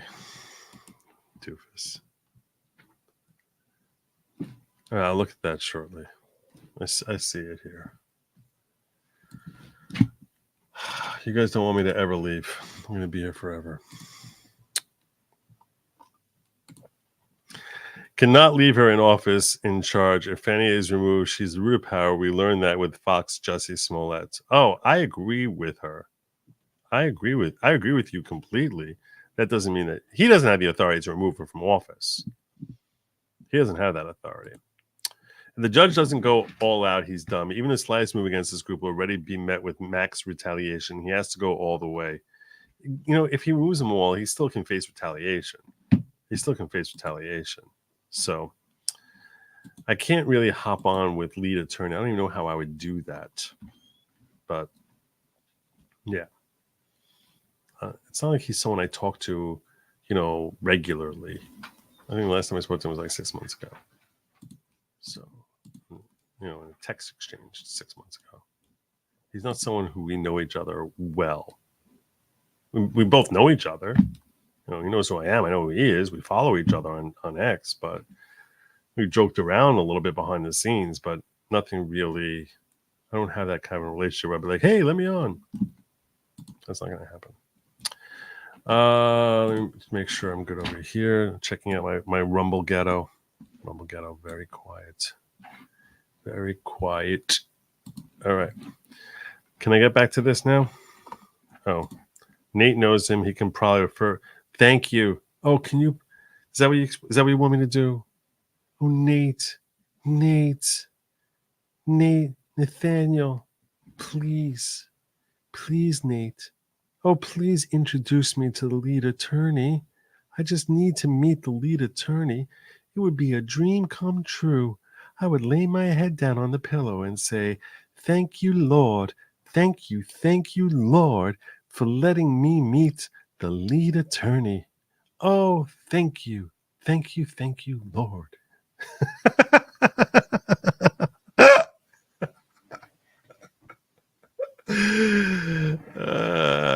I don't need a referral. I know the dude enough that I don't need a referral. I'm simply saying it's not a nature relationship. He's in the middle of streaming. I'd be like, hey, dude, bring me on. That's what I'm saying.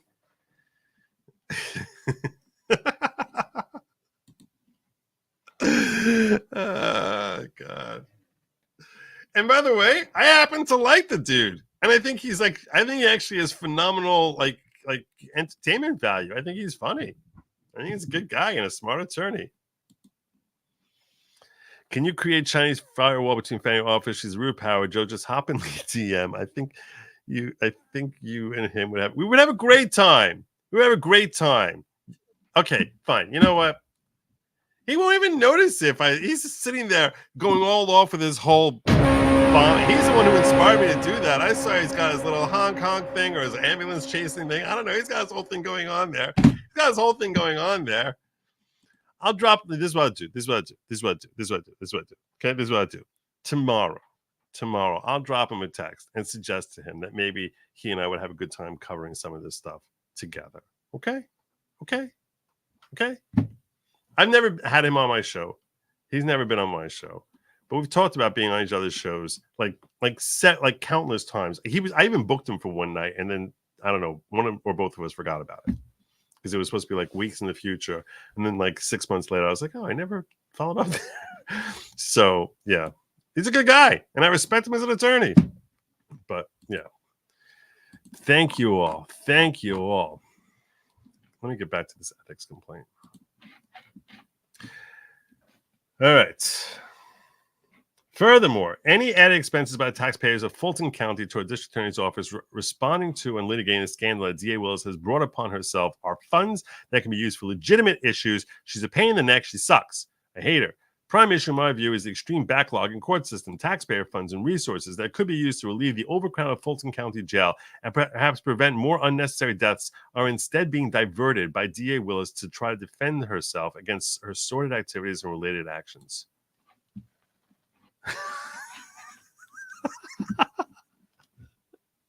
I'm sorry. I'm sorry.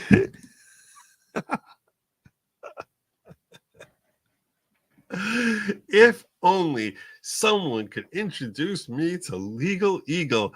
I just wish that I just know Devin and I would become besties just like that. That was really good. Guilty as charged. Amen. All right, let me go forward here. I'm in the middle of reading this. You all distract me with by being funny. Stop being so funny. Be less funny. Be less funny, okay? For the love of God. I will tell you that Megyn Kelly once wanted me on, and I wasn't around.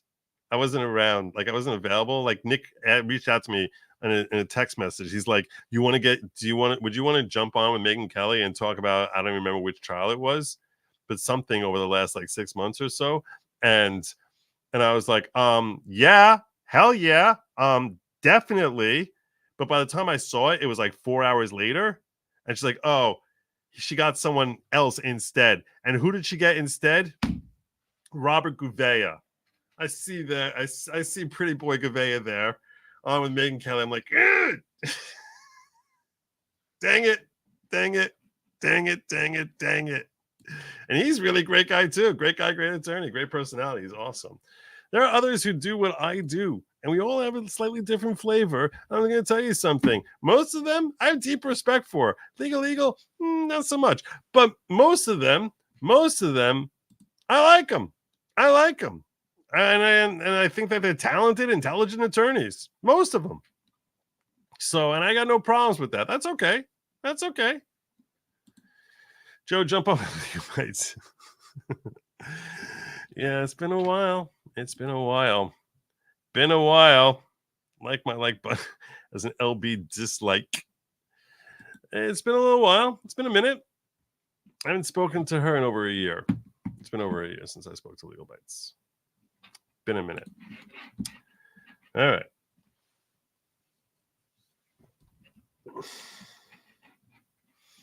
Where was I at? Okay. DA Willis is now infamous. In a now infamous appearance on Patricia Creighton's show from April 2020 and running for office she now holds, said, I certainly will not be choosing people to date that work under me. Let me just say that. I think that what citizens are really, really concerned about is if you chose to have an inappropriate contact with employees.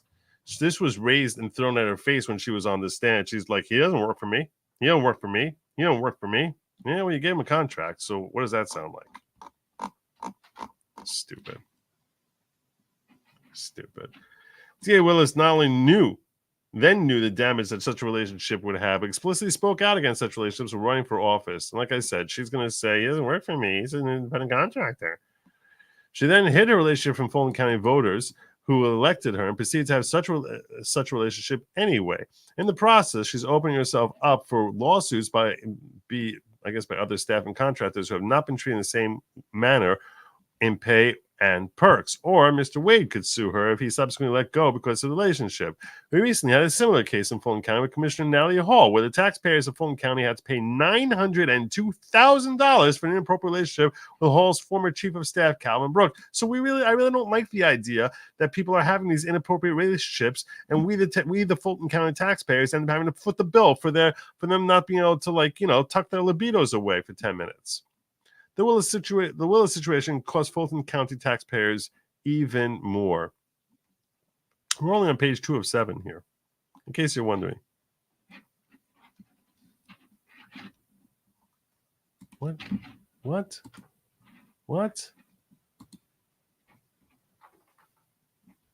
am I looking at, Chet? I'm the worst Chippendales. I'm not trying to be Chippendales.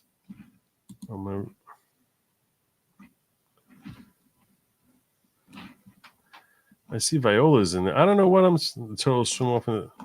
What Chippendale? I don't even see it. I don't see what you're talking about there. I'm looking in locals. I'm looking in locals right now. That's a goodlogic.locals.com. And I don't see what you're talking about here, to be honest with you.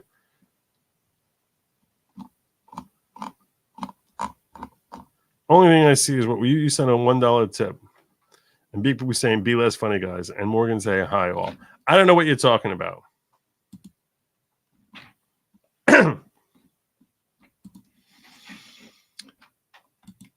Can I get to page 3 of 7?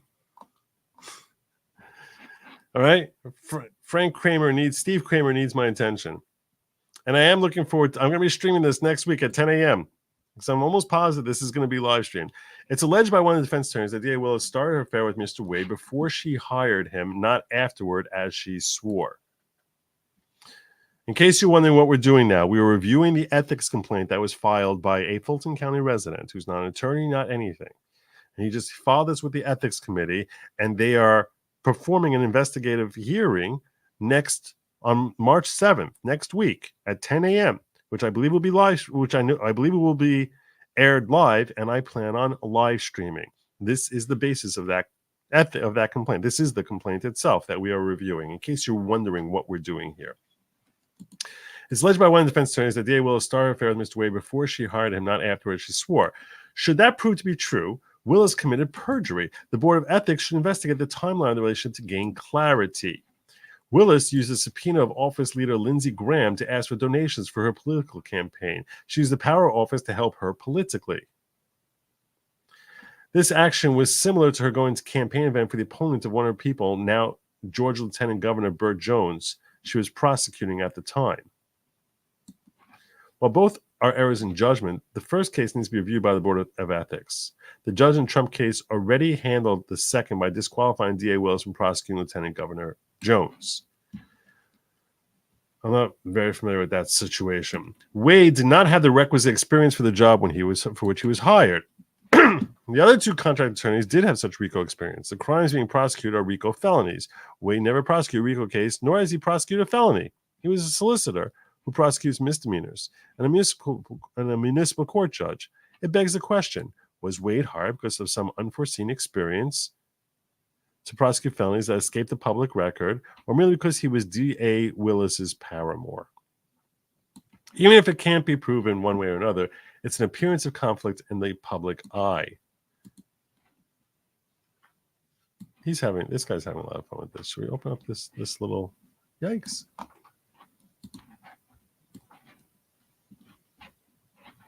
I can't click on this. All right. I can't even copy it and paste it, which I was going to do. D.A. Willis accused Mr. Wade's wife, Jocelyn Wade, of obstruction in the election case. Really? One could fairly view that accusation as a means to prevent the Wade divorce from revealing the true relationship between Willis and Mr. Wade. If true, Willis improperly used her official power as a threat against the legal opponent of her alleged lover. Really? That's a really interesting thing. Now I want to find out about that. Willis accusing Jocelyn Wade of obstruction?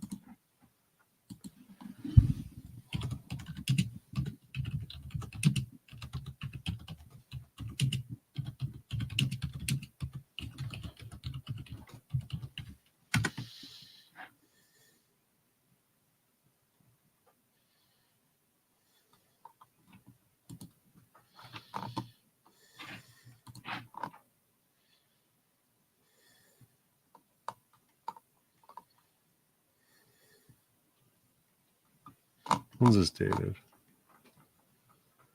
Last month.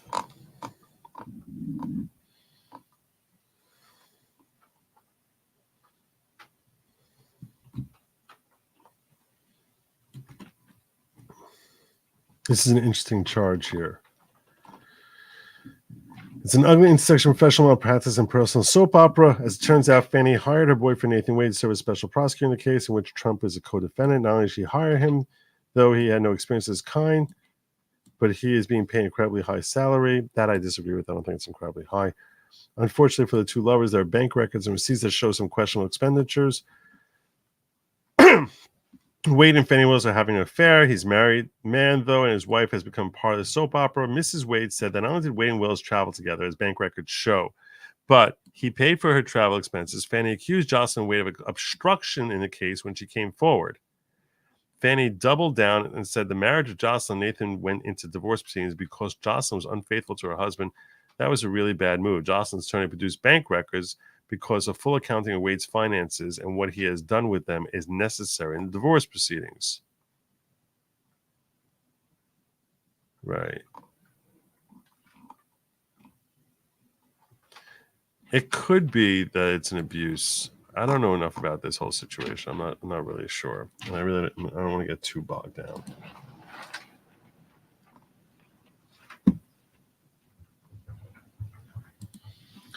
You're saying I read 2 locals, you sent 3. I don't see that. I don't see the third one.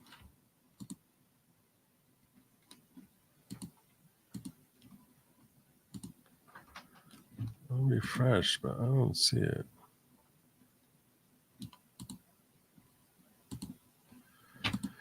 Look. Oh, Lord. This is it. This is all I'm able to pull up tip. I don't see it here. I don't see it. I'm going to click view more. That's viewing tipped. View all. I don't see it. I'm sorry, my friend. I do not see it. I got to get moving here. Sounds like the ball is rolling on Fani being disbarred. State legislature inquiry. If this happens, would she have to resign? She's disbarred? Yeah, I think she's automatically moved. She's disbarred. Have you read the leaked text between Terrence and Miss Double D's? Yes, we went through that earlier. I haven't read them. I went through them on the Megyn Kelly show where she went through it, but I haven't read through them myself. That was an hour ago, right here on this show. Let's go forward. In national news reports, it's alleged that D.A. Willis was complicit in diverting $488,000 targeted for the creation of Center for Youth Empowerment and Gang Prevention, instead going illegally towards MacBooks, swag, and travel. That's what I referenced earlier. According to news sources, her high-level aide, Michael Cuffey, fired the whistleblower, Amanda Timpson, for disclosing the diversion, and D.A. Willis is defending her aide. If the charge is true, then D.A. Willis is complicit in defrauding taxpayers, not only of Fulton County, but the United States. I guess if it's federal funding. D.A. Willis has now presided over at least 3 Georgia RICO cases, the Atlanta school system cheating scandal, President Trump case, and the YSL gang activities. The Georgia RICO Act, passed in 1980, calls for a pattern of crime by at least one individual, as opposed to the U.S. RICO Act requiring multiple people. Should Willis be charged with both perjury allegation and threats against Jocelyn Wade, the inappropriate relationship between the Fulton County Ethics Court and the fund diversion, she and parts of her district attorney office could open themselves up to RICO charges. Wouldn't that be ironic? One could surmise that D.A. Willis, perhaps with the aiding and abetting of district attorney's employees, could have turned the Fulton County District Attorney Office into a criminal enterprise. Should the multiple crimes be proven, Willis, so fond of using RICO, could be its latest target by the Georgia Attorney General. All right, here we go. Fulton County Code of Ethics sanctions potentially violated.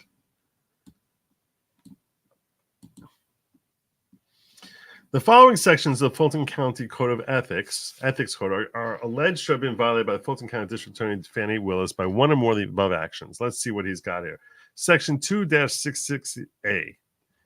The overview section of the Ethics Code contains these words: because the attainment of one or more of these ends is impaired whenever there exists in fact, or appears to exist, a conflict between the private interests and public responsibilities of county officers and employees, public interest requires that the county protect against such conflicts of interest by establishing appropriate ethical standards of conduct. That's not really relevant. That just means we need to have an ethics code. So that's not really very helpful. Let's go to 66B.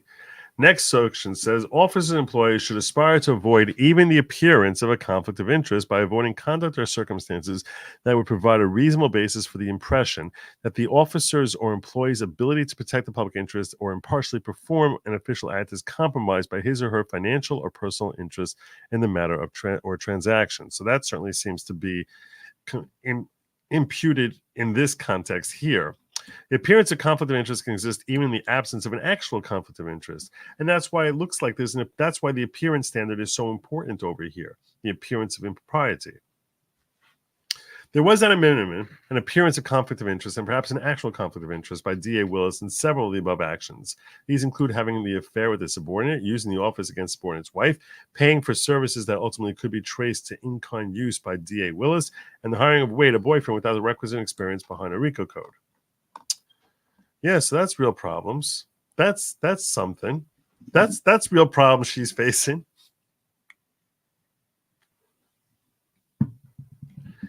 (66C) Officers and employees should aspire to avoid even the appearance of impropriety by avoiding conduct circumstances that provide a reasonable basis for the impression that a person can improperly influence or unduly influence the officer or employee's favor in the performance of his or her official acts or actions, which this comes back to the $2,500 that Bradley gave her, right? Which led to his firm being hired for the taint review, potentially.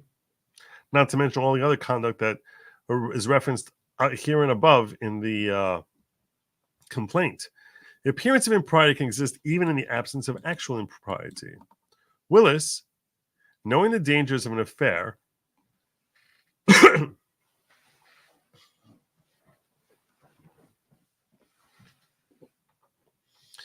before assuming office in 2020, spoke to her vigilance in making sure they would be totally professional. It's the most professional. It's very professional. Everything here completely above board. It's completely above board. Some people are saying it's the most professional. Oh wait, that's not how she talks. Willis, knowing the dangers of she said in part, I certainly would not be choosing people to date that work under me. No, she's just going to choose people that she is dating to work under her. I'm not going to go selecting from the people who are working under me to find who to date. I'm going to find my dates and then put them to work under me. Why is everyone so confused? She never said she wouldn't do that. She said that if someone's working for her, she's not going to start dating them. But she never said that if someone's dating her, she wouldn't put them to work for her. Public still doesn't know in totality what favors Wade received providing commingling his personal life, professional life with D.A. Willis and vice versa. In the case for this section, there was actual impropriety only admitted by D.A. Willis on a required filing. She was forced to do so by a judge. She wasn't really forced to do so, but until then, she sullied her office by claiming racism against her accusers in a house of worship. That episode in the church was a blatant form of race baiting. She accused her opposition of racism because Mr. Wade was the only black consultant, as if that were the true reason for the charges of an improper relationship. At the time, she still did not admit to the affair. Only when she was forced to then admit to the court that, yes, indeed, she was having an affair, did the charge of racism fall flat on their face. In a country with a sordid past of slavery and racism and residual effects even today, Willis's use of race-baiting sullies much of the progress made on the front, cheapens the term, and allows racists to thrive because of what D.A. Willis did in the church. I totally agree with this, by the way. I think this is totally not, it's so damaging. It's so damaging. If I was a black person, I would be so bothered by this. And I can say that fairly easily because I know that I get outraged when I see Jews claiming anti-Semitism when it's not there to try and protect themselves. I know how outraged I feel when that happens. So I'm sure a lot of black people were outraged by her screaming racism. Those true racists now can point to her arrogant use of the term, saying it has no meaning anymore. Additionally, D.A. Willis's race baiting calls into question any prosecution person not of her own race. She, in my opinion, is forever tainted with racism, whatever action she takes now and in the future. That's a personal opinion. That's not going to really hold much sway. I concur with you, but that's not going to hold much sway. Section 2-68A, no officer or employee shall perform or fail to perform any official act or influence others to perform or fail to perform any official act on a matter which the officer or employee knows or reasonably should know they have an interest that may be affected. Willis and Wade admitted that they went on trips together and had dinners. The Wade divorce proceedings show receipts whereby Wade paid the expensive parts of trips, like airfare. Progression affecting this section goes as follows. Willis had or may still be having an appropriate relationship with Wade. Willis hires Wade for the Trump RICO case, a type of case for which he has no experience. Wade gets paid by Fulton County taxpayers for that work, what currently amounts to $700,000. Willis and Wade go on trips together, where the public only has seen receipts, whereby Wade has paid for the activities. Willis claims expenses were divided roughly equally, but unlike Mr. Wade's receipts, the public has seen no expense paid for by Willis. One could easily conclude, without evidence to the contrary, that public money in control of Fani Willis could have taken a circuitous route back to her own pocket in direct contravention of law and public trust. This is a nice, what I like about this is a nice succinct word description of the steps here, of the flow chart as to how Fani Willis enriched herself. I think, look, Stephen Kramer, you're not an attorney. You have no legal training. That's what you, according to your own words. I'll tell you, you did fairly well here. You really did. You did fairly well. It's coherent. You can see that this individual is intelligent. I think he's an intelligent individual, and he's making fair arguments in what he's saying here. So, yeah, I gotta say, see, layperson, good job. Good job. The funds that, so far at least, the funds that Willis paid to Mr. Wade that ended up in service to Willis in a personal matter could have been spent on better. It could have been spent on relieving court system backlog. All right. She then went out to solicit the Fulton County Commission for as much money and resources as she did. Okay, let's go to 269A. No officer or employee shall direct or indirect solicit, request, exact, receive, or agree to receive a gift, loan, favor, promise, or thing of value in any form whatsoever. And this came up during the course of the hearing. From any prohibited source. So what is a prohibited source? That comes up in 267S, refers to those seeking official action from the county, doing business with the county, and had interest that may be affected by performance or non-performance of official duties by the officer or employee, among other types of sources. You're not supposed to be taking money from your underlings or those who are getting paid through you. Clearly, Wade at least some point seeking business with the county, and in fact obtained business, directly hired by his lover. In the process, as mentioned in Section 268A explanation, Willis received in-kind gifts from Wade. She may have received other goods and services, and that would require the Board of Ethics to compel the information from the parties. It is very different. It has that very duty in Section 281H. 274. An officer or employee who has an interest in contract matter or transaction that he or she has reasonably will be affected by his or her official acts or actions, or by the official acts or actions of the county, shall abstain from participating in such official acts or actions, shall not vote for or against, discuss, decide, or otherwise participate in the county's consideration of the contract matter or transaction, or otherwise attempt to or actually influence the vote, discussion, or decision for the county regarding the contract matter or transaction. In addition, officer or employee shall disclose publicly the nature of such interest prior to the termination of the contract matter transaction. Both parts of this section are alleged to have been violated. Willis had an interest in hiring Wade because public funds she controlled made it back to her in in-kind gifts. Neither party disclosed this prior to getting caught.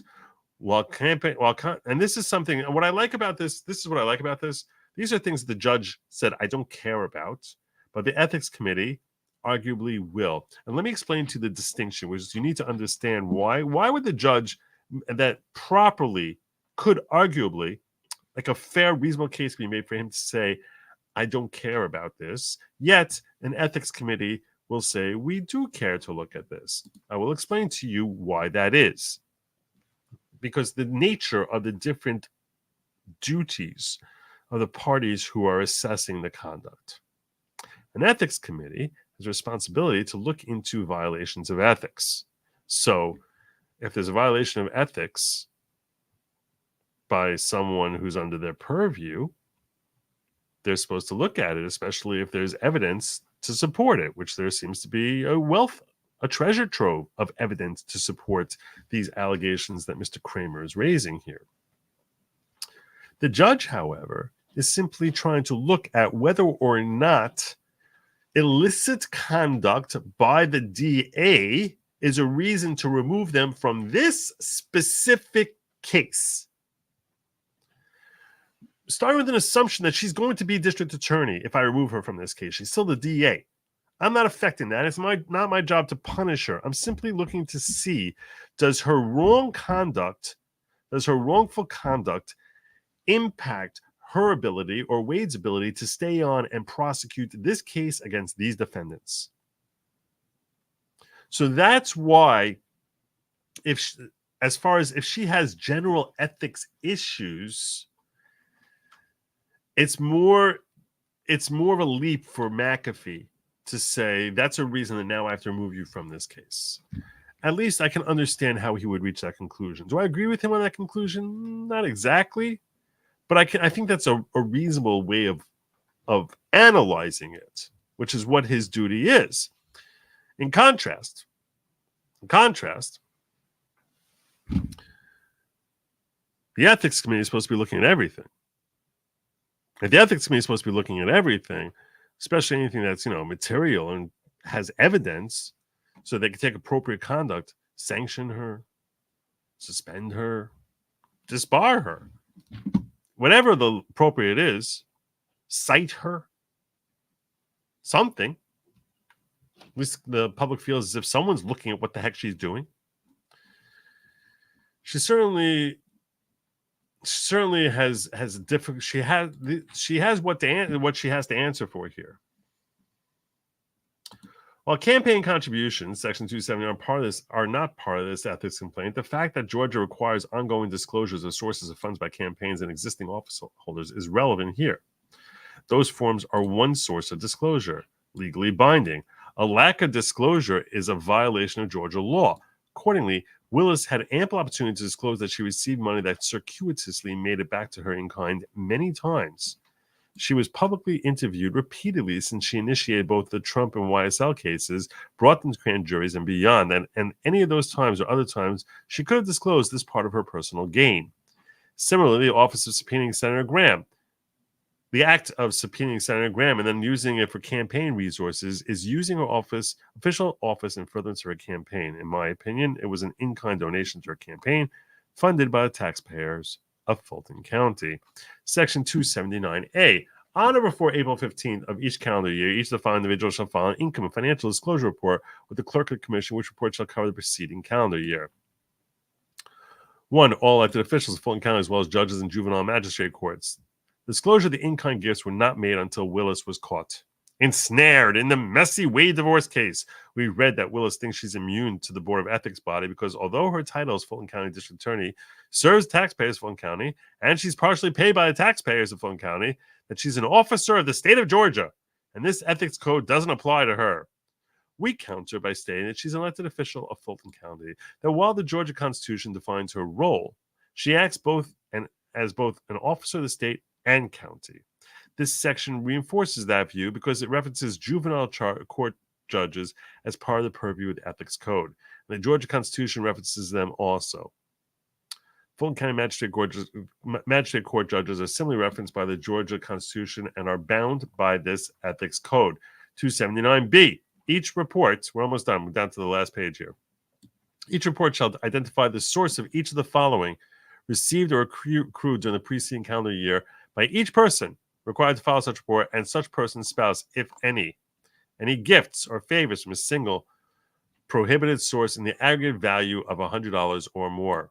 We just don't know if the aggregate amount paid for a trip, dinner, gift, swag, or other items by Mr. Wade exceeds $100 more than what DA Willis put in their roughly similar expenses.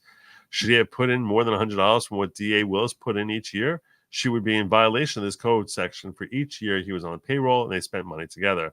Only an evidentiary hearing by the Board of Ethics will uncover the truth. Evidentiary hearing. Evidentiary hearing. We want Fani. We want Fani. We want Fani. Oh, please.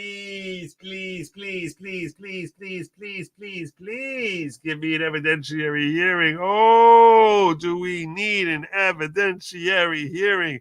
Please, I've been so good. Please give me an evidentiary hearing.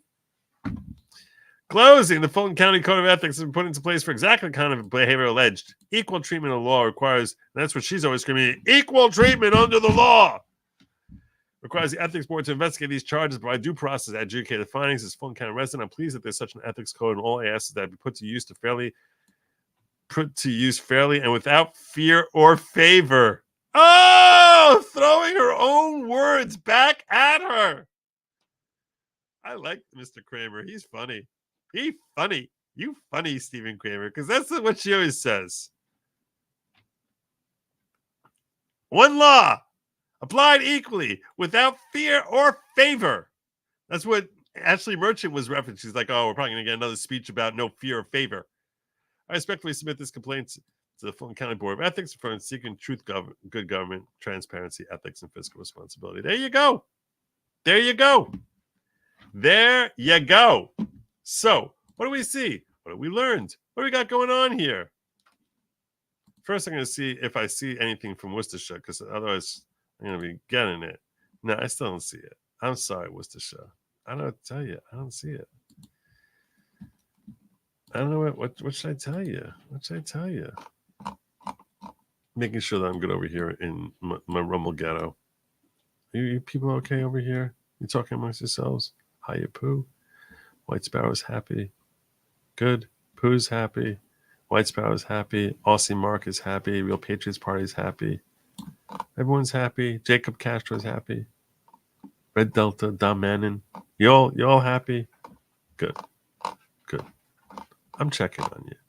I worry about you. I worry about you guys. While you're here, if you can give the thumbs up, there's 850 you watching and 115 likes. Even by Rumble standards, that's kind of low. We can get that number up. I appreciate it.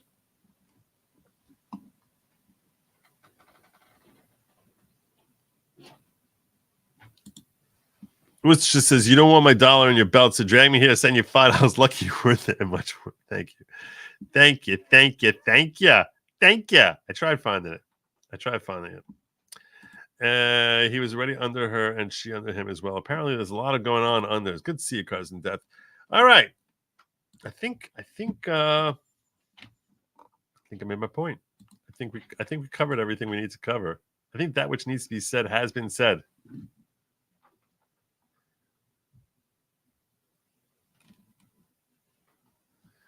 I'm going to do my good friend here. I'm going to do a favor to him. I'm going to send you all over to Potentially Criminal. He wants to talk about Trump being off of the Illinois ballot.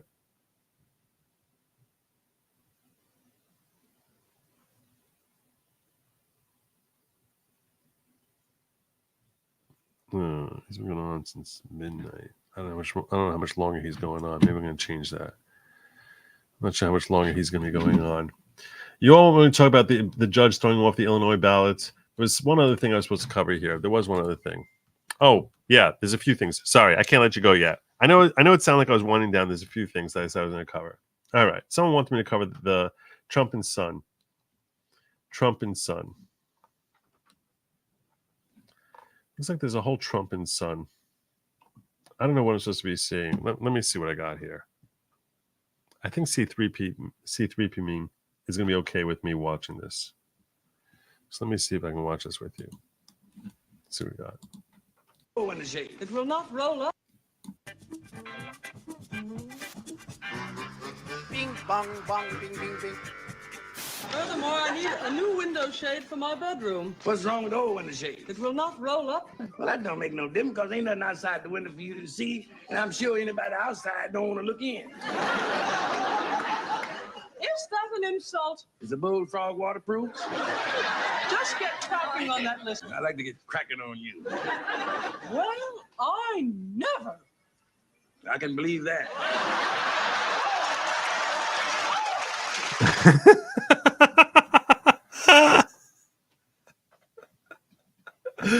That's pretty good. That's pretty good. The talk about that some other time. Now I'm talking about it now. I said we'll talk about that some other time. You don't tell me what I talk about. You don't tell me what I talk about in my own house. Don't you point your finger at my nose. I'll point my finger at your nose and I'll point my foot somewhere else. You see, the same, nothing has changed. The same crude manners, the same fighting fists. And you still got the same bad temper, the same big fat mouth. You Joe Can. You battle act. If your friend decides to investigate, he must have, of course, a sidekick. A sidekick? Oh, yes, indeed. All the great It's so well done. C3P meme. So well done. This guy, I'm a big fan of C3P meme. You guys should check him out. I'm going to actually link him. I'm going to link him in the description. I'm not going to go any further. You want to watch him? I'll watch him on my own. But if you want to watch him, I'm going to link this over here so you all can check him out here. C3P meme. He's one of the first people when the memes were really flying hot and heavy in 2020, and I followed a whole bunch of memers, and he was one of them. Dude was funny. I thought he was really funny. I'm going to put him in the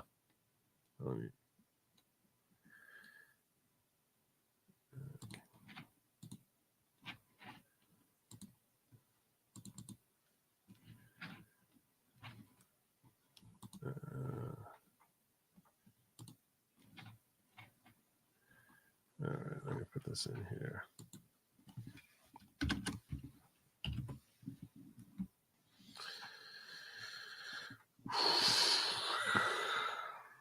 All right, so let's C3P meme in here.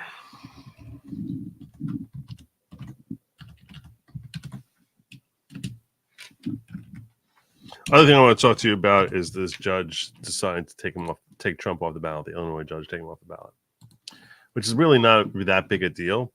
The reason it's not that big a deal is because the Supreme Court is already about to reject this whole thing. Like they're flat on the way to do it. So all this guy did was just embarrass himself. This judge just thoroughly embarrassed himself. But Illinois judge removes Trump from ballot because of insurrectionist ban.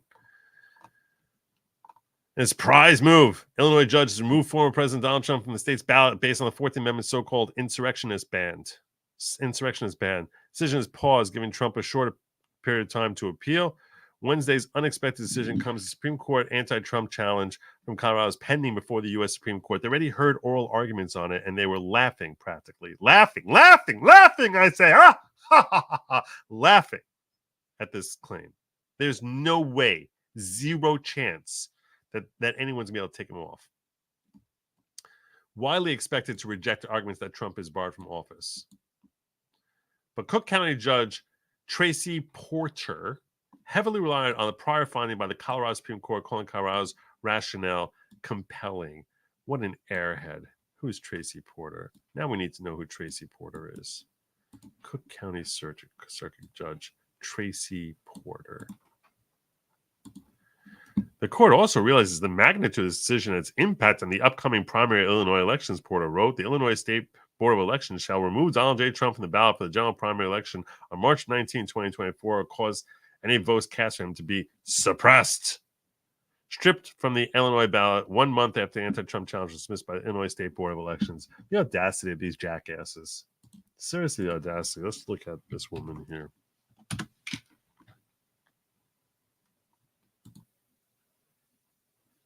Surprise, surprise. Woke AF. Woke AF. There you go. A retired Republican judge who was tapped by election board to examine the matter held an evidentiary hearing concluded Trump should be barred from the ballot because he engaged in the January 6, 2021 insurrection.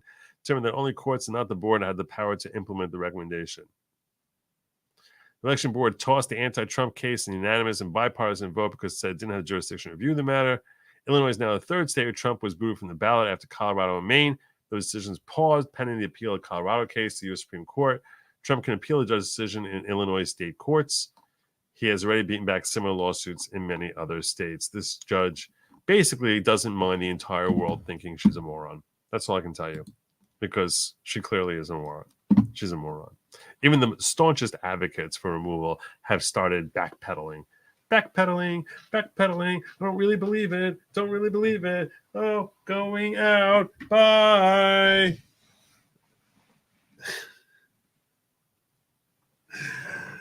Oh, Lord. But not Tracy Porter. She marching forward. She's coming for you, Trump. She's coming for you. Watch out, Tom. She's going to take you off the Trump. You're not going to be on the ballot in Illinois anymore. That's happening. Totally happening that you're not going to be on the ballot in Illinois. Oh, everyone just weep and cry that Trump is not going to be on the ballot anymore, because that's totally going to happen. Totally definitely going to happen. That's really going to stand up. That's going to stand up. That's going to stand the test of time.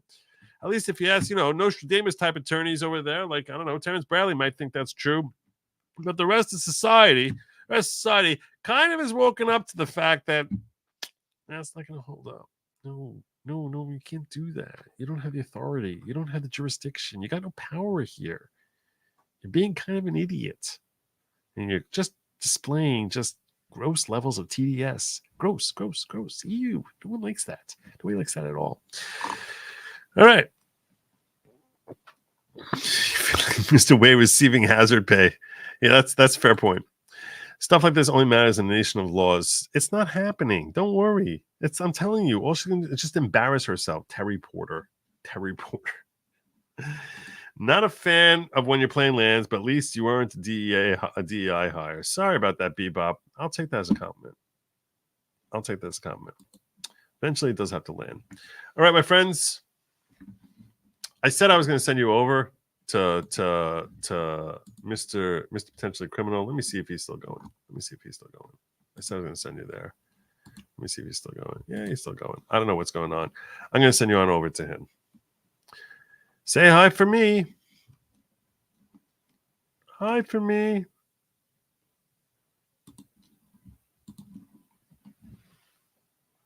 I don't know if he's going to keep you happy. If he doesn't, you can always still stay happy.